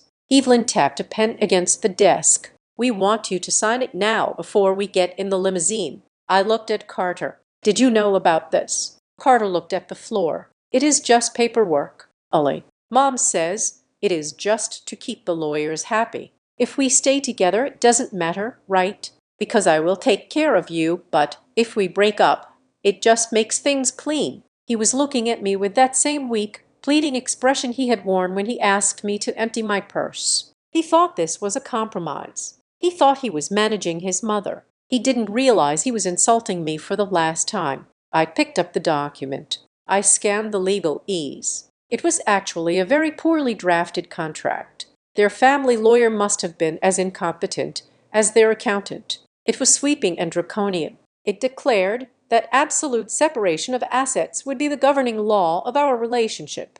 What was mine was mine. What was his was his. No community property, no commingling. They thought they were building a wall to keep me out of their castle. They had no idea they were building a wall that would keep them out of my bank vault. If I married Carter without this and then revealed my net worth, he could potentially claim a stake in Hawthorne Secure Logistics in a divorce, arguing that my work during the marriage contributed to the asset's growth. In California, community property laws are tricky, but this document was a gift. It explicitly waived his right to my assets just as much as it waived my right to his. So I said, looking up at Evelyn, if I sign this, we are completely financially separate forever. Completely, Evelyn said, a smug smile touching her lips. You leave with what you came with, nothing more. And Carter has no claim to anything I might build or own, I asked. Evelyn laughed. It was a short, sharp bark of amusement. Oh, honey, I do not think we need to worry about Carter wanting your dispatch salary or your Honda Civic. Yes, the separation goes both ways. It is absolute good, I said. I picked up the pen. Evelyn blinked. She had expected a fight. She had expected tears. She had expected me to read it for 20 minutes, to ask for time, to show some sign of hesitation that proved I was a gold digger trying to find a loophole. I didn't hesitate for a second. I flipped to the last page. I signed my name, Holly James, with a flourish. I dated it. There, I said, sliding the document back to her. Is there a copy for me? The room was silent. Harrison turned from the window, frowning. Carter looked confused.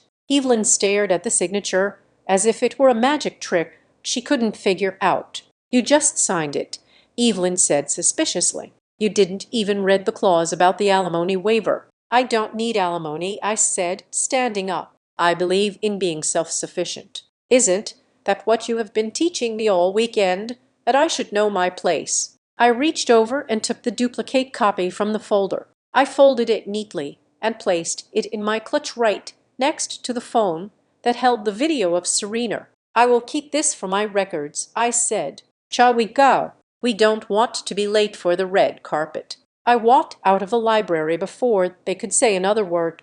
I left them in their confusion. They felt like they had won. They felt like they had just secured the family fortune from the greedy hands of a poor girl. They had no idea they had just signed away their only lifeline. I walked briskly to the powder room near the foyer, locked the door, and pulled out my secondary device, a secure satellite phone disguised as a portable power bank. It was time to execute the kill. I dialed the private number of my general counsel, Marcus. It was 700 on a Saturday, but Marcus was paid $400,000 a year to pick up my calls at 3 in the morning. Ollie, Marcus answered on the first ring. We have the dossier on the Langford debt structure. It is ugly. I know it is ugly, I said, checking my reflection in the mirror. Right. There was a pause on the line. All of it. Everything. I said the construction, loans, the bridge financing, the personal lines of credit Harrison used to float the business last month.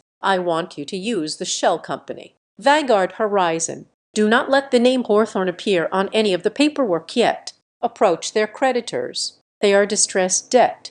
The banks will be happy to unload them for 80 cents on the dollar. Buy the notes. Consider it done. Marcus said, we can have the papers executed within the hour. The electronic transfer is already authorized from your personal holding. Good. Now, here are the instructions for the morning, I said, my voice cold and professional. Once we own the debt, I want you to trigger the default clauses. They missed a covenant ratio last Tuesday. Use that. Freeze the disbursement of any remaining funds. I want Harrison Langford to wake up tomorrow morning and realize his credit cards don't work and his business accounts are locked. That is aggressive, Marcus noted. It will paralyze the construction company. There is a condition, I added quickly. I am not a monster. I want you to ring-fence the payroll account for the workers, the construction crews, the site managers, the administrative staff. They get paid. If the accounts are frozen, authorize a direct injection from Vanguard Horizon to cover payroll for the next 3 months. I will not have innocent families starving because Harrison Langford needed to buy a new Bentley while his company burned. Understood, Marcus said. Protect the labor, squeeze the ownership, standard, postal restructuring. Anything else? Yes, the audit. I said, initiate a forensic audit on the ethics and leadership clause of the bridge loan we just bought. I want them to sweat. I want them to spend the next 48 hours wondering which skeleton is going to fall out of the closet first. And Marcus, make sure the notification of the debt sale is delivered to Harrison electronically during the gala. I want him to receive the email while he is shaking hands. You are enjoying this, Marcus said. I am correcting a market inefficiency, I said. And Marcus, the dossier on Serena Vale. Send the final version to my main phone. I need the police case numbers for the theft ring in Miami sent. It is a long list, Holly. She has an outstanding warrant in Florida for check fraud under the alias Saraje. Perfect. I said thank you, Marcus. I hung up. I slipped the device back into my bag. I looked at myself in the mirror. The black dress was simple. Yes, but it was armor. And the piece of paper I had just signed, the agreement that Evelyn thought was a leash, was actually a shield. When the dust settled and the Langford empire collapsed under the weight of its own corruption, that document would ensure that not a single creditor could come after me. Carter couldn't ask for a bailout.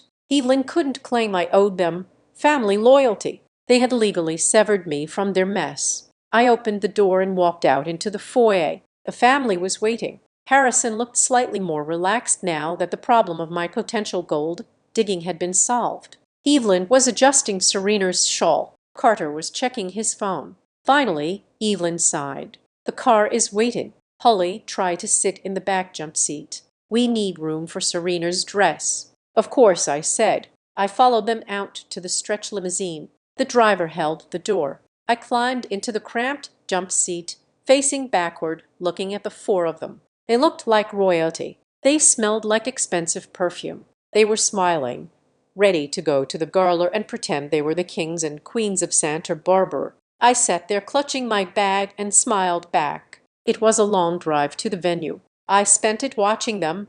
Harrison was boasting about a new deal he was sure would close on Monday. He didn't know his lender had just changed from a friendly bank to a shell company owned by the woman sitting across from him. Serena was talking about how she might run for office one day, following in her father's footsteps. She didn't know that a PDF file containing her mugshot from a Florida arrest 4 years ago was currently sitting in my inbox. Carter was staring out the window, looking moody. He probably thought he was the victim in all this. He probably thought he was making a noble sacrifice by dating me. He didn't know that he had just signed away his access to $1 billion fortune because he was too afraid to stand up to his mother. You are very quiet, Holly, Evelyn observed as the limo turned onto the highway. I hope you are not sulking about the contract. It really is for the best.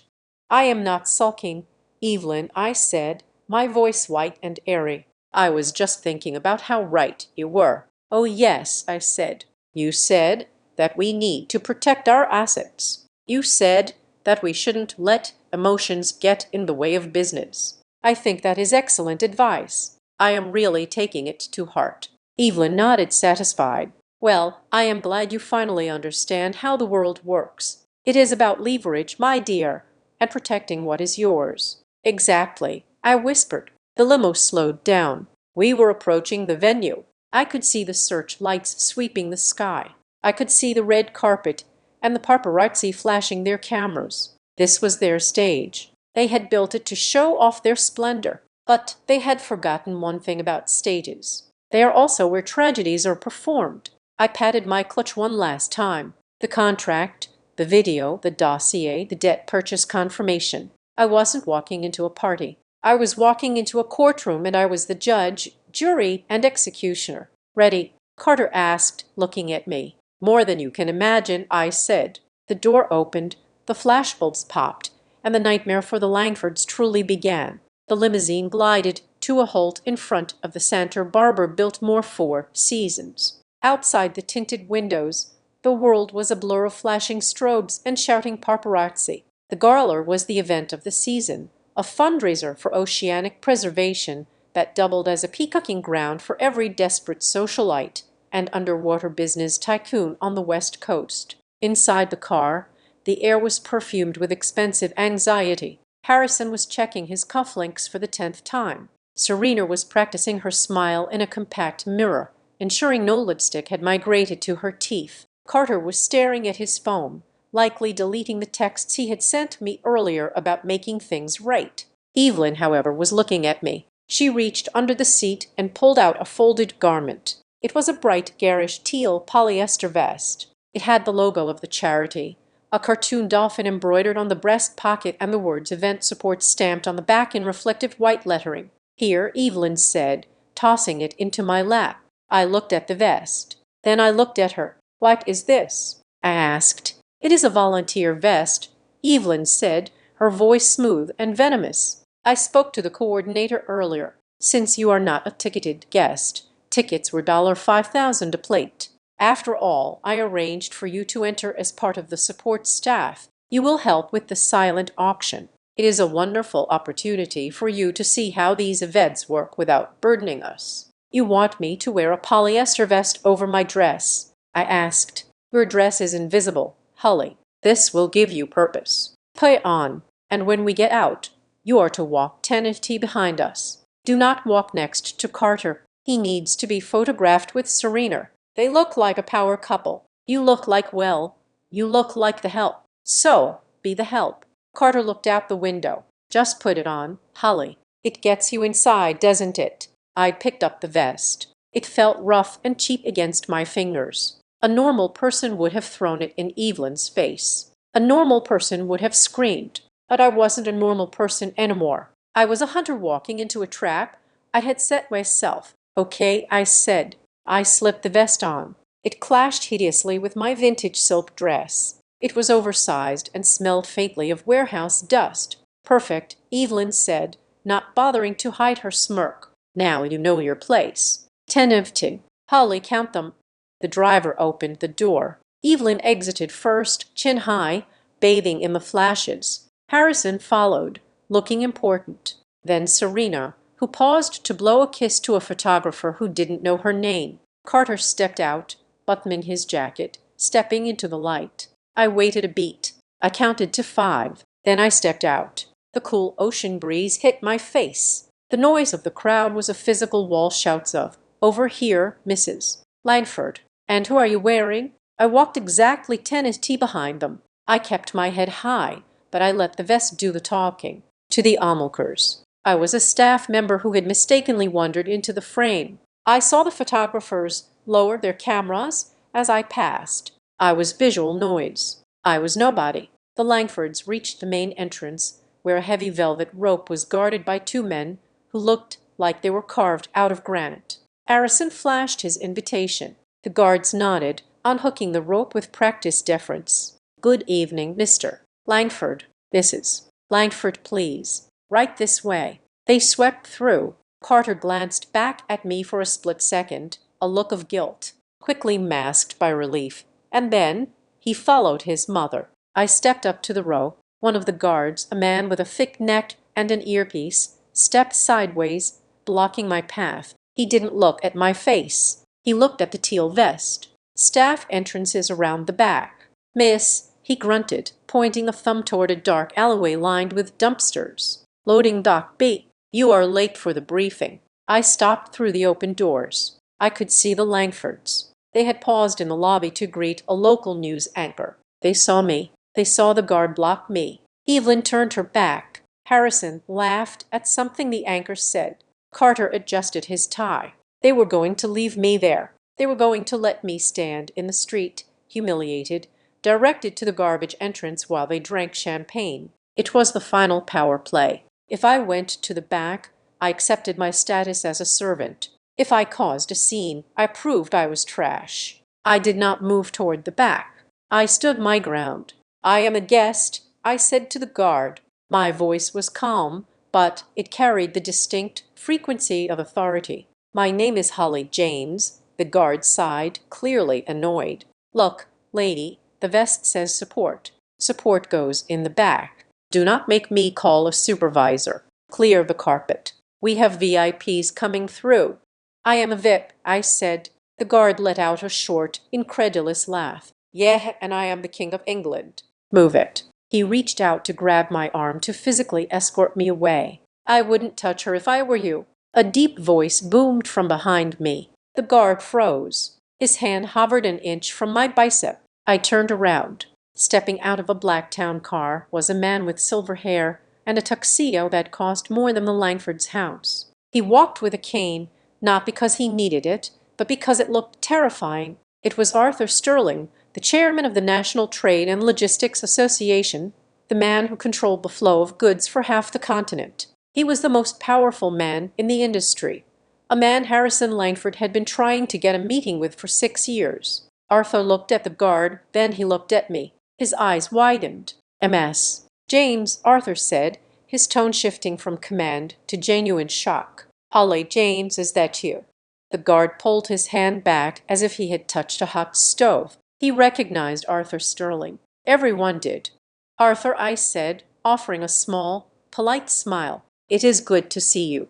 I apologize for the attire. My hosts insisted on a specific dress code." Arthur looked at the teal vest.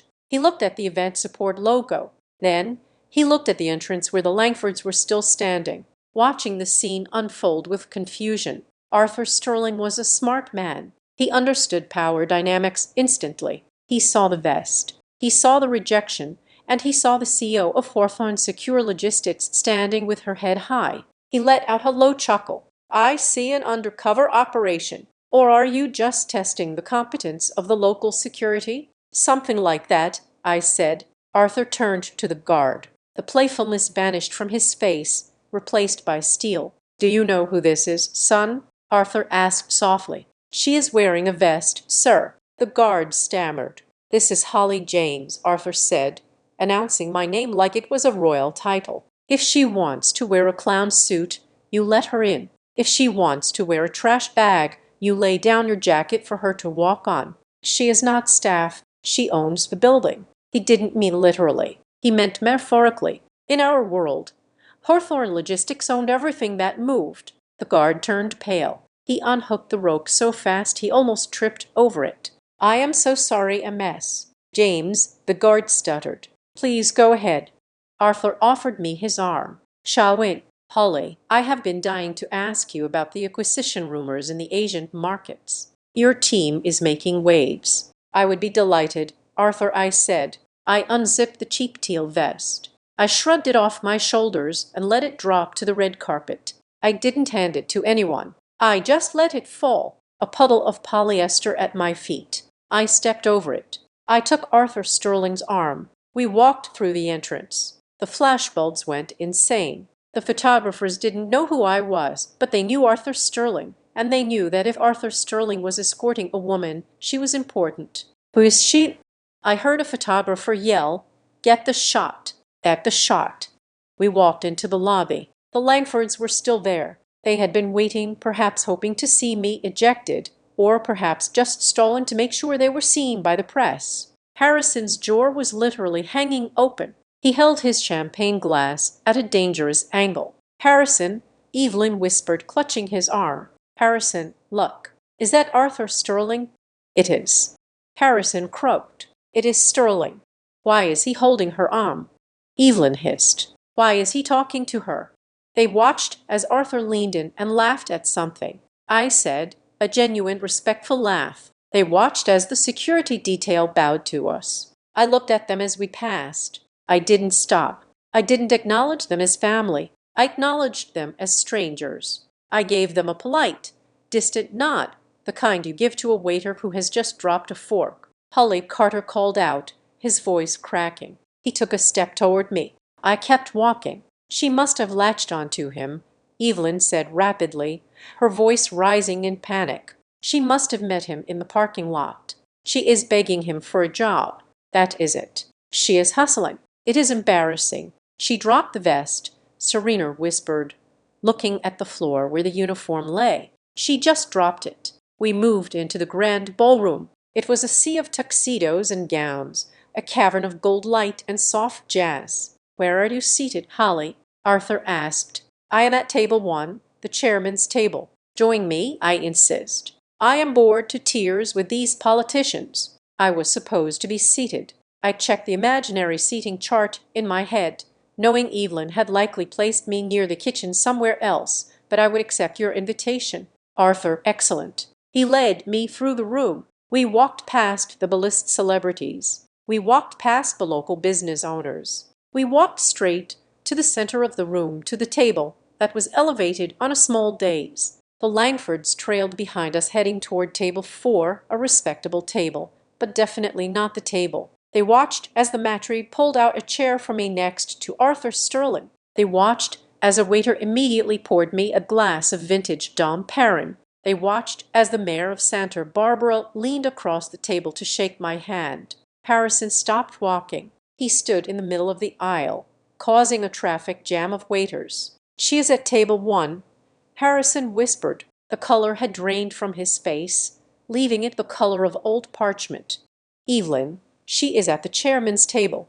"It is a mistake," Evelyn insisted, though her hand was trembling as she adjusted her shawl. "It has to be. Maybe she is. Maybe she is the entertainment. She is not singing, Evelyn."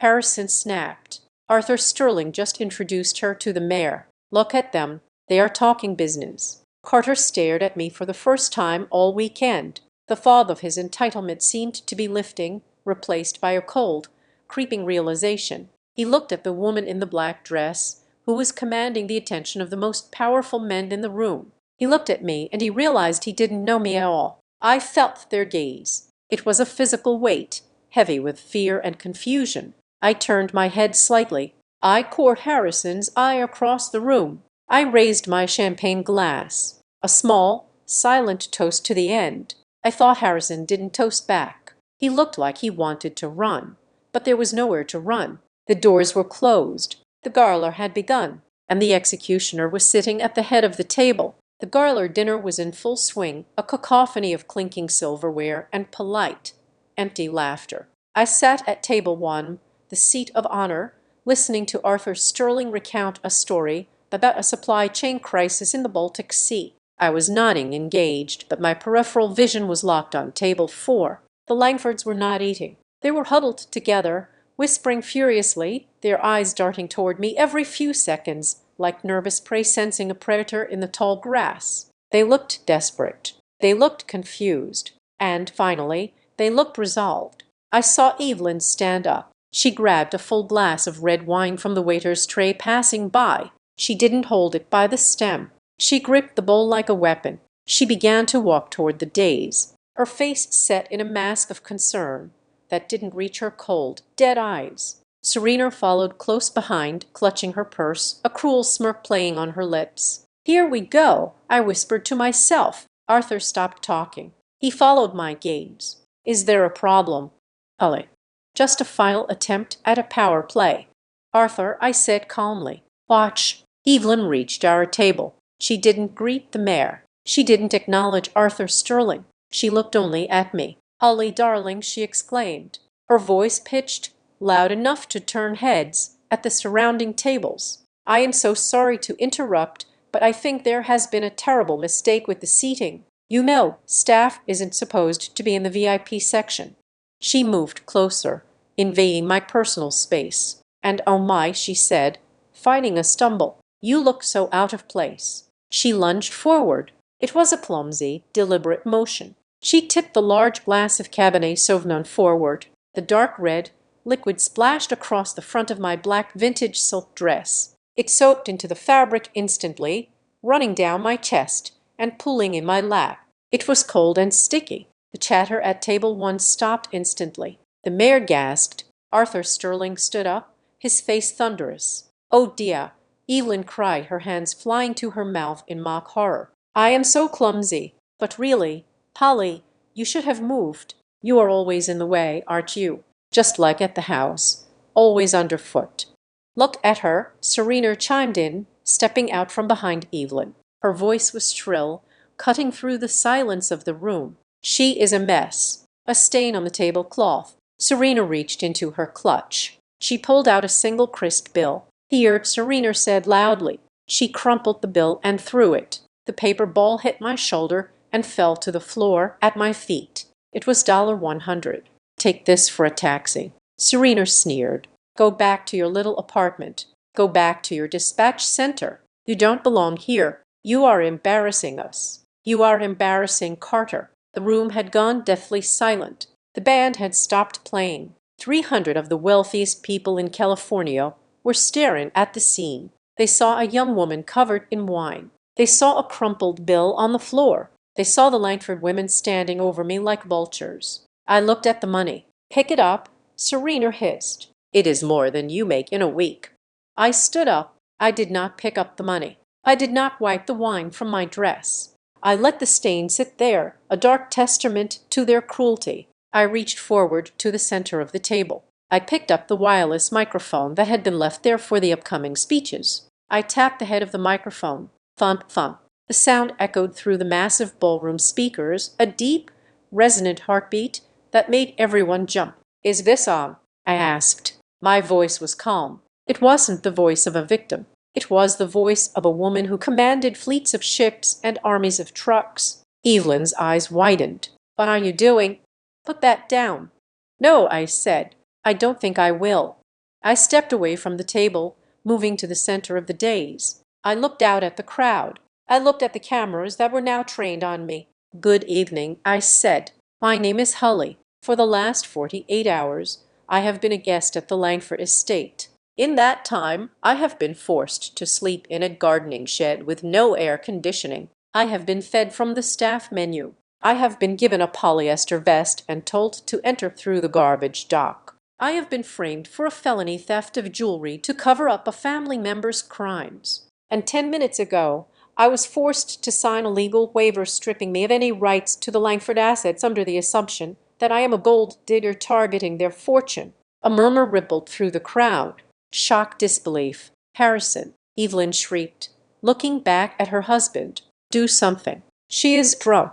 Get security. I am not drunk, I said, my voice hardening into steel. And I am not finished. I turned to look directly at Harrison, who was standing frozen near table 4, his face the color of ash. Harrison Langford, I said, for weeks you have been desperately trying to secure a bridge loan to save your construction empire from bankruptcy. You have been waiting for a signature from your logistics partner to release a shipment of materials that you fraudulently undervalued to evade taxes. You have been begging for a meeting with the CEO of that company. You called them invisible. You called them bureaucrats. You told me at dinner that everyone has a price. Harrison took a step back. He was shaking. Well, Harrison, I said, you finally got your meeting.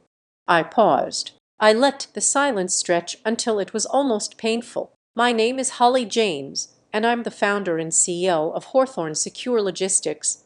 The gasp that went through the room was like a physical wave. Arthur Sterling was smiling, a slow, appreciative nod. The mayor looked stunned. Harrison's knees actually buckled. He grabbed the back of a chair to stay upright. No, that is impossible. You are a dispatcher. I am the person who built the system you tried to cheat, I said.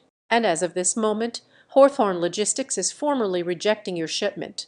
We are canceling the partnership. The reason listed on the manifest will be gross ethical failure and attempted fraud. Your bridge loan is dead.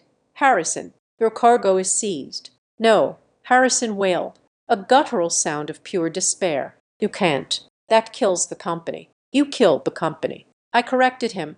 I am just burying the body. I turned to Serena. She was standing frozen, her mouth open. The arrogance drained from her face, leaving only terror. And now let us talk about you, Serena, I said.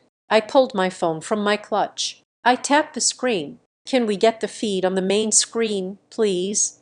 I asked the tech booth. The massive projection screen behind the stage flickered. The logo of the charity disappeared. In its place, a police mugshot appeared. It was Serena, looking younger with messy hair and no makeup, holding a placard with a booking number. "This is not Serena Vale," I announced to the room. "This is Sarah Velasi. She is not the daughter of a senator. She is a fugitive from Florida with 3 outstanding warrants for check fraud and identity theft. She is currently insolvent with over $200,000 in debt to private loan sharks." Serena screamed, "Turn it off. Turn it off right now.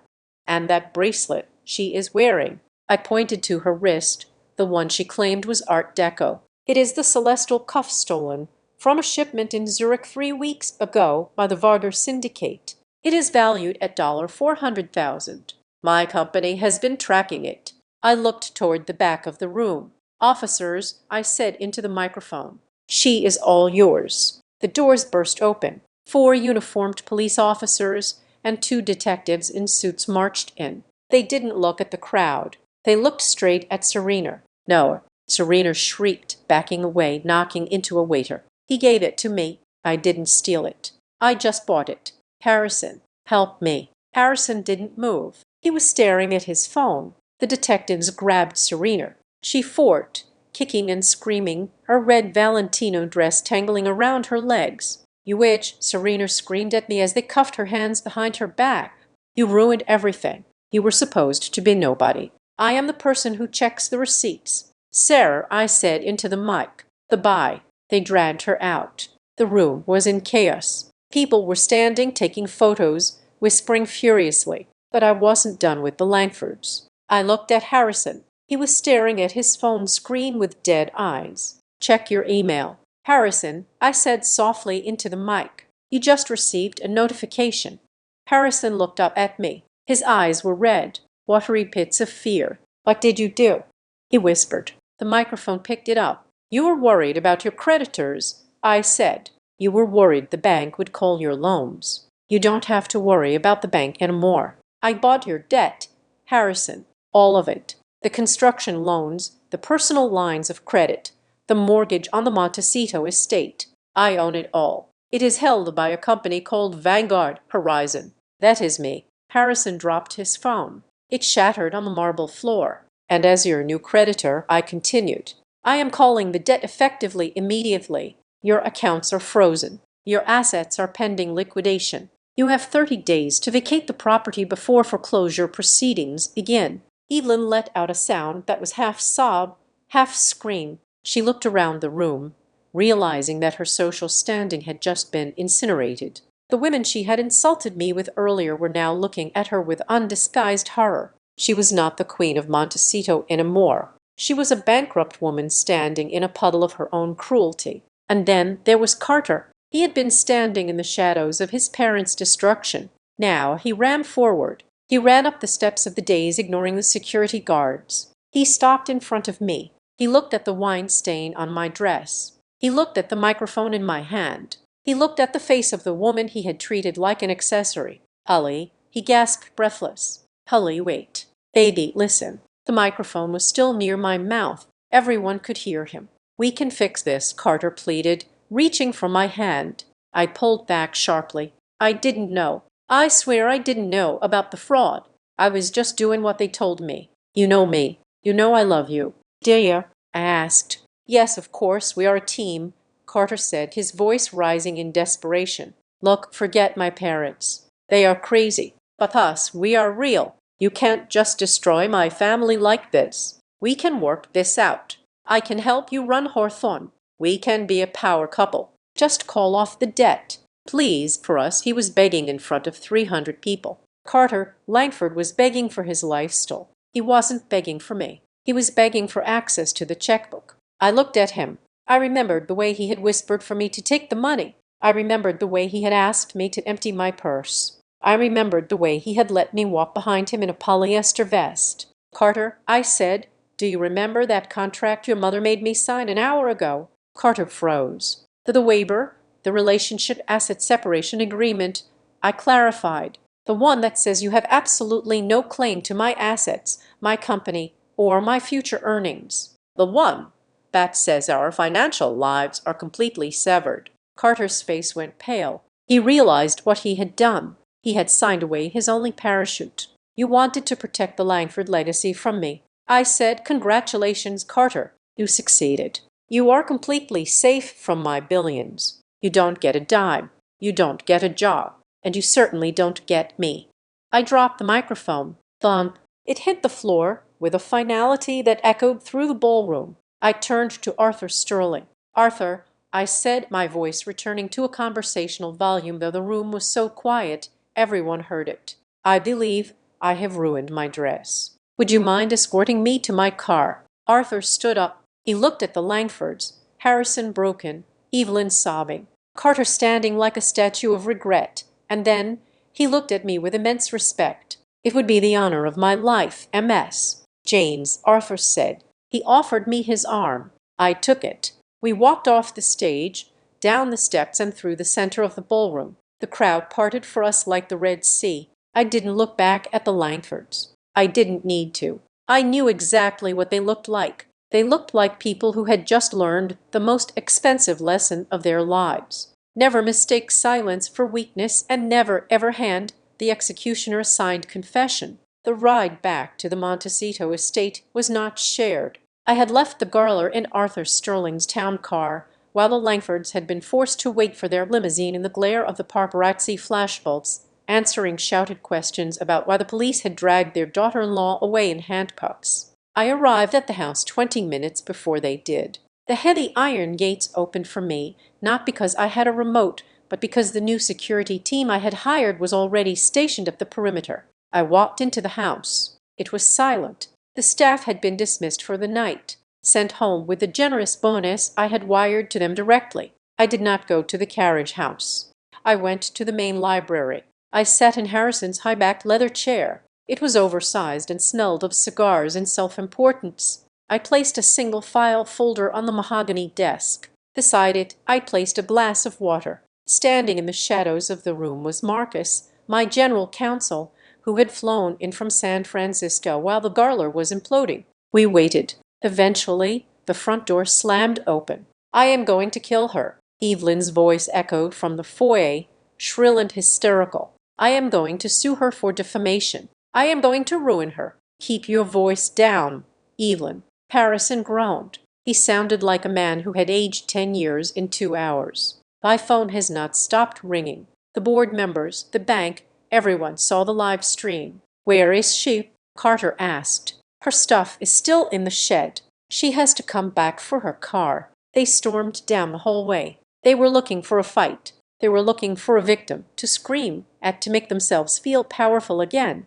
They thought that even if they had lost face in public, this house was still their fortress. The library doors were open. They stopped dead in the doorway. Harrison stared at me sitting in his chair. He stared at Marcus, a man in a sharp charcoal suit who looked like a shark in human clothing. "Get out of my chair," Harrison growled, though his voice lacked its usual bite. "Who the hell are you people? How did you get in here?" "I think you should sit down, Harrison," I said calmly. "But not in this chair. Try the guest ones. They are a bit lower, but you will get used to it." "This is trespassing," Evelyn shrieked, stepping forward. "Get out of my house before I call the police." "We already called the police, Mrs. Langford," Marcus said smoothly. "They are aware that the new owner is on the premises conducting an asset inventory. They have no issue with it." The room went silent. "New owner?" Carter asked, his voice trembling. "What are you talking about?"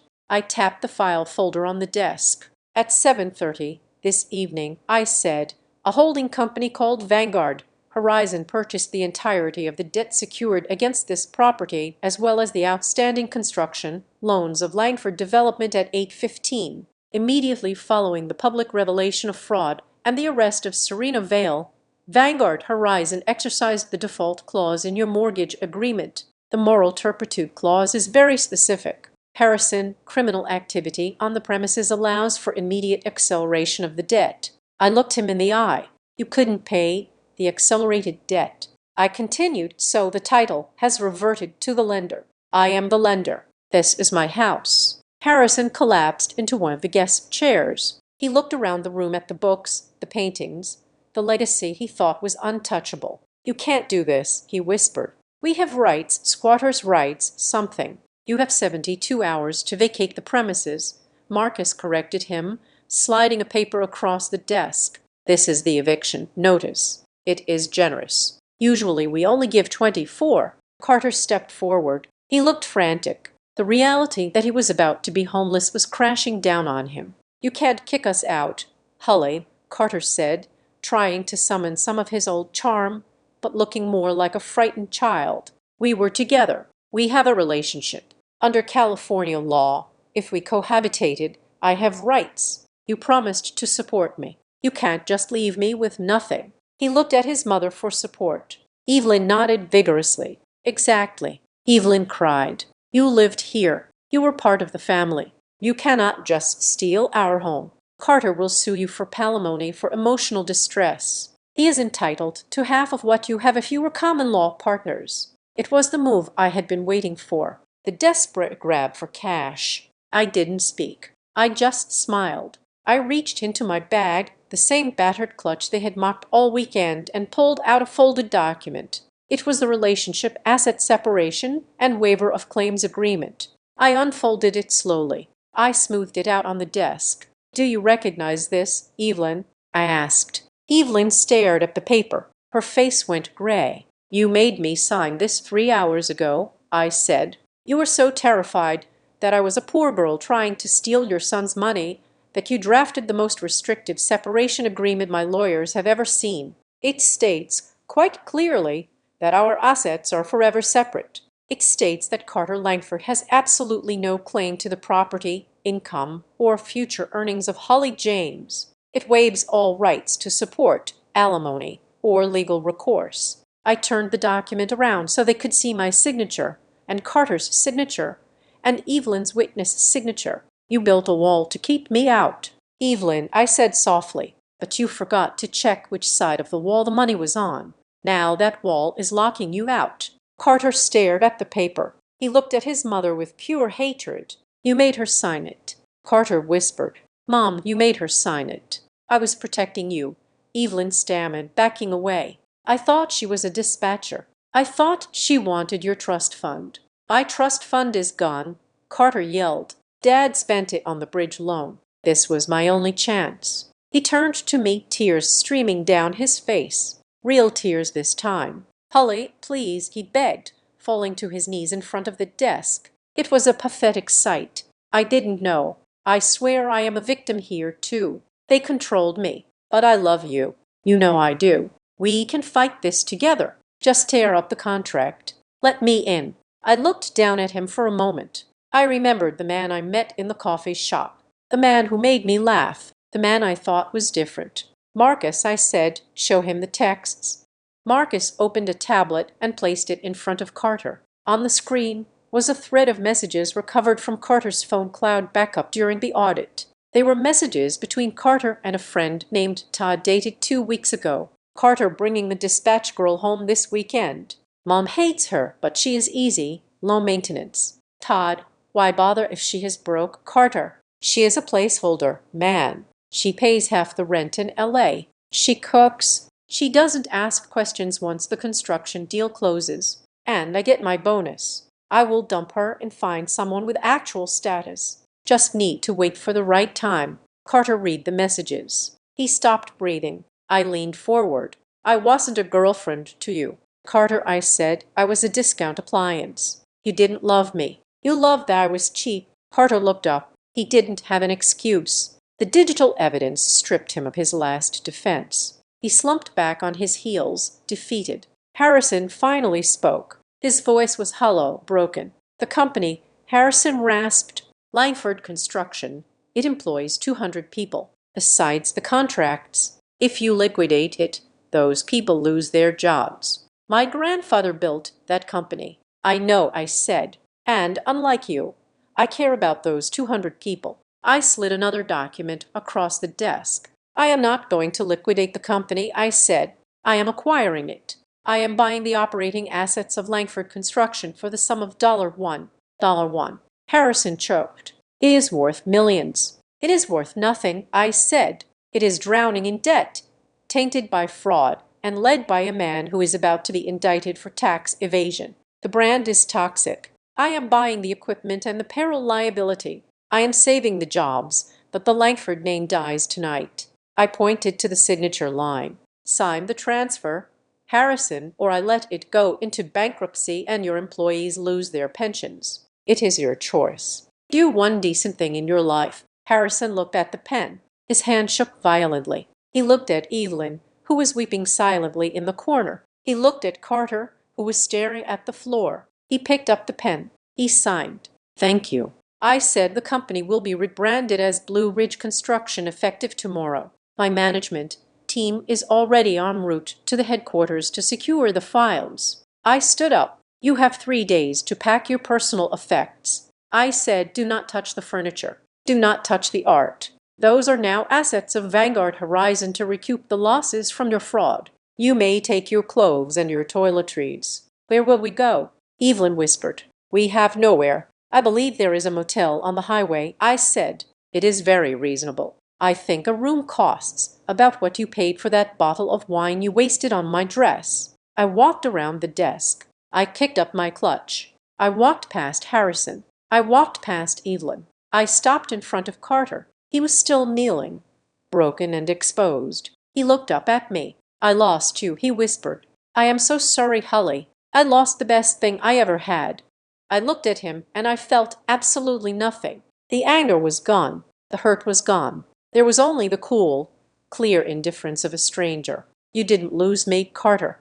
I said, I was never yours to begin with. You were dating a mirror. You only saw what you wanted to see. I leaned in closer, delivering the final blow. And I didn't lose you, I said. I just stopped saving you. I turned and walked out of the library. I walked down the long hallway, my heels clicking on the marble floor that I now owned. I walked out the front door into the cool night air. The driveway was empty save for my car. The fountain was still bubbling. The stars were still shining. The Langfords were behind me, trapped in the ruins of their own arrogance. They were alone with their debt, their crimes, and the silence of a house that no longer recognized them. I got into my car. I didn't look back at the mansion. I put the car in gear and drove through the gates. The heavy iron doors swung shut behind me with a final resounding clang.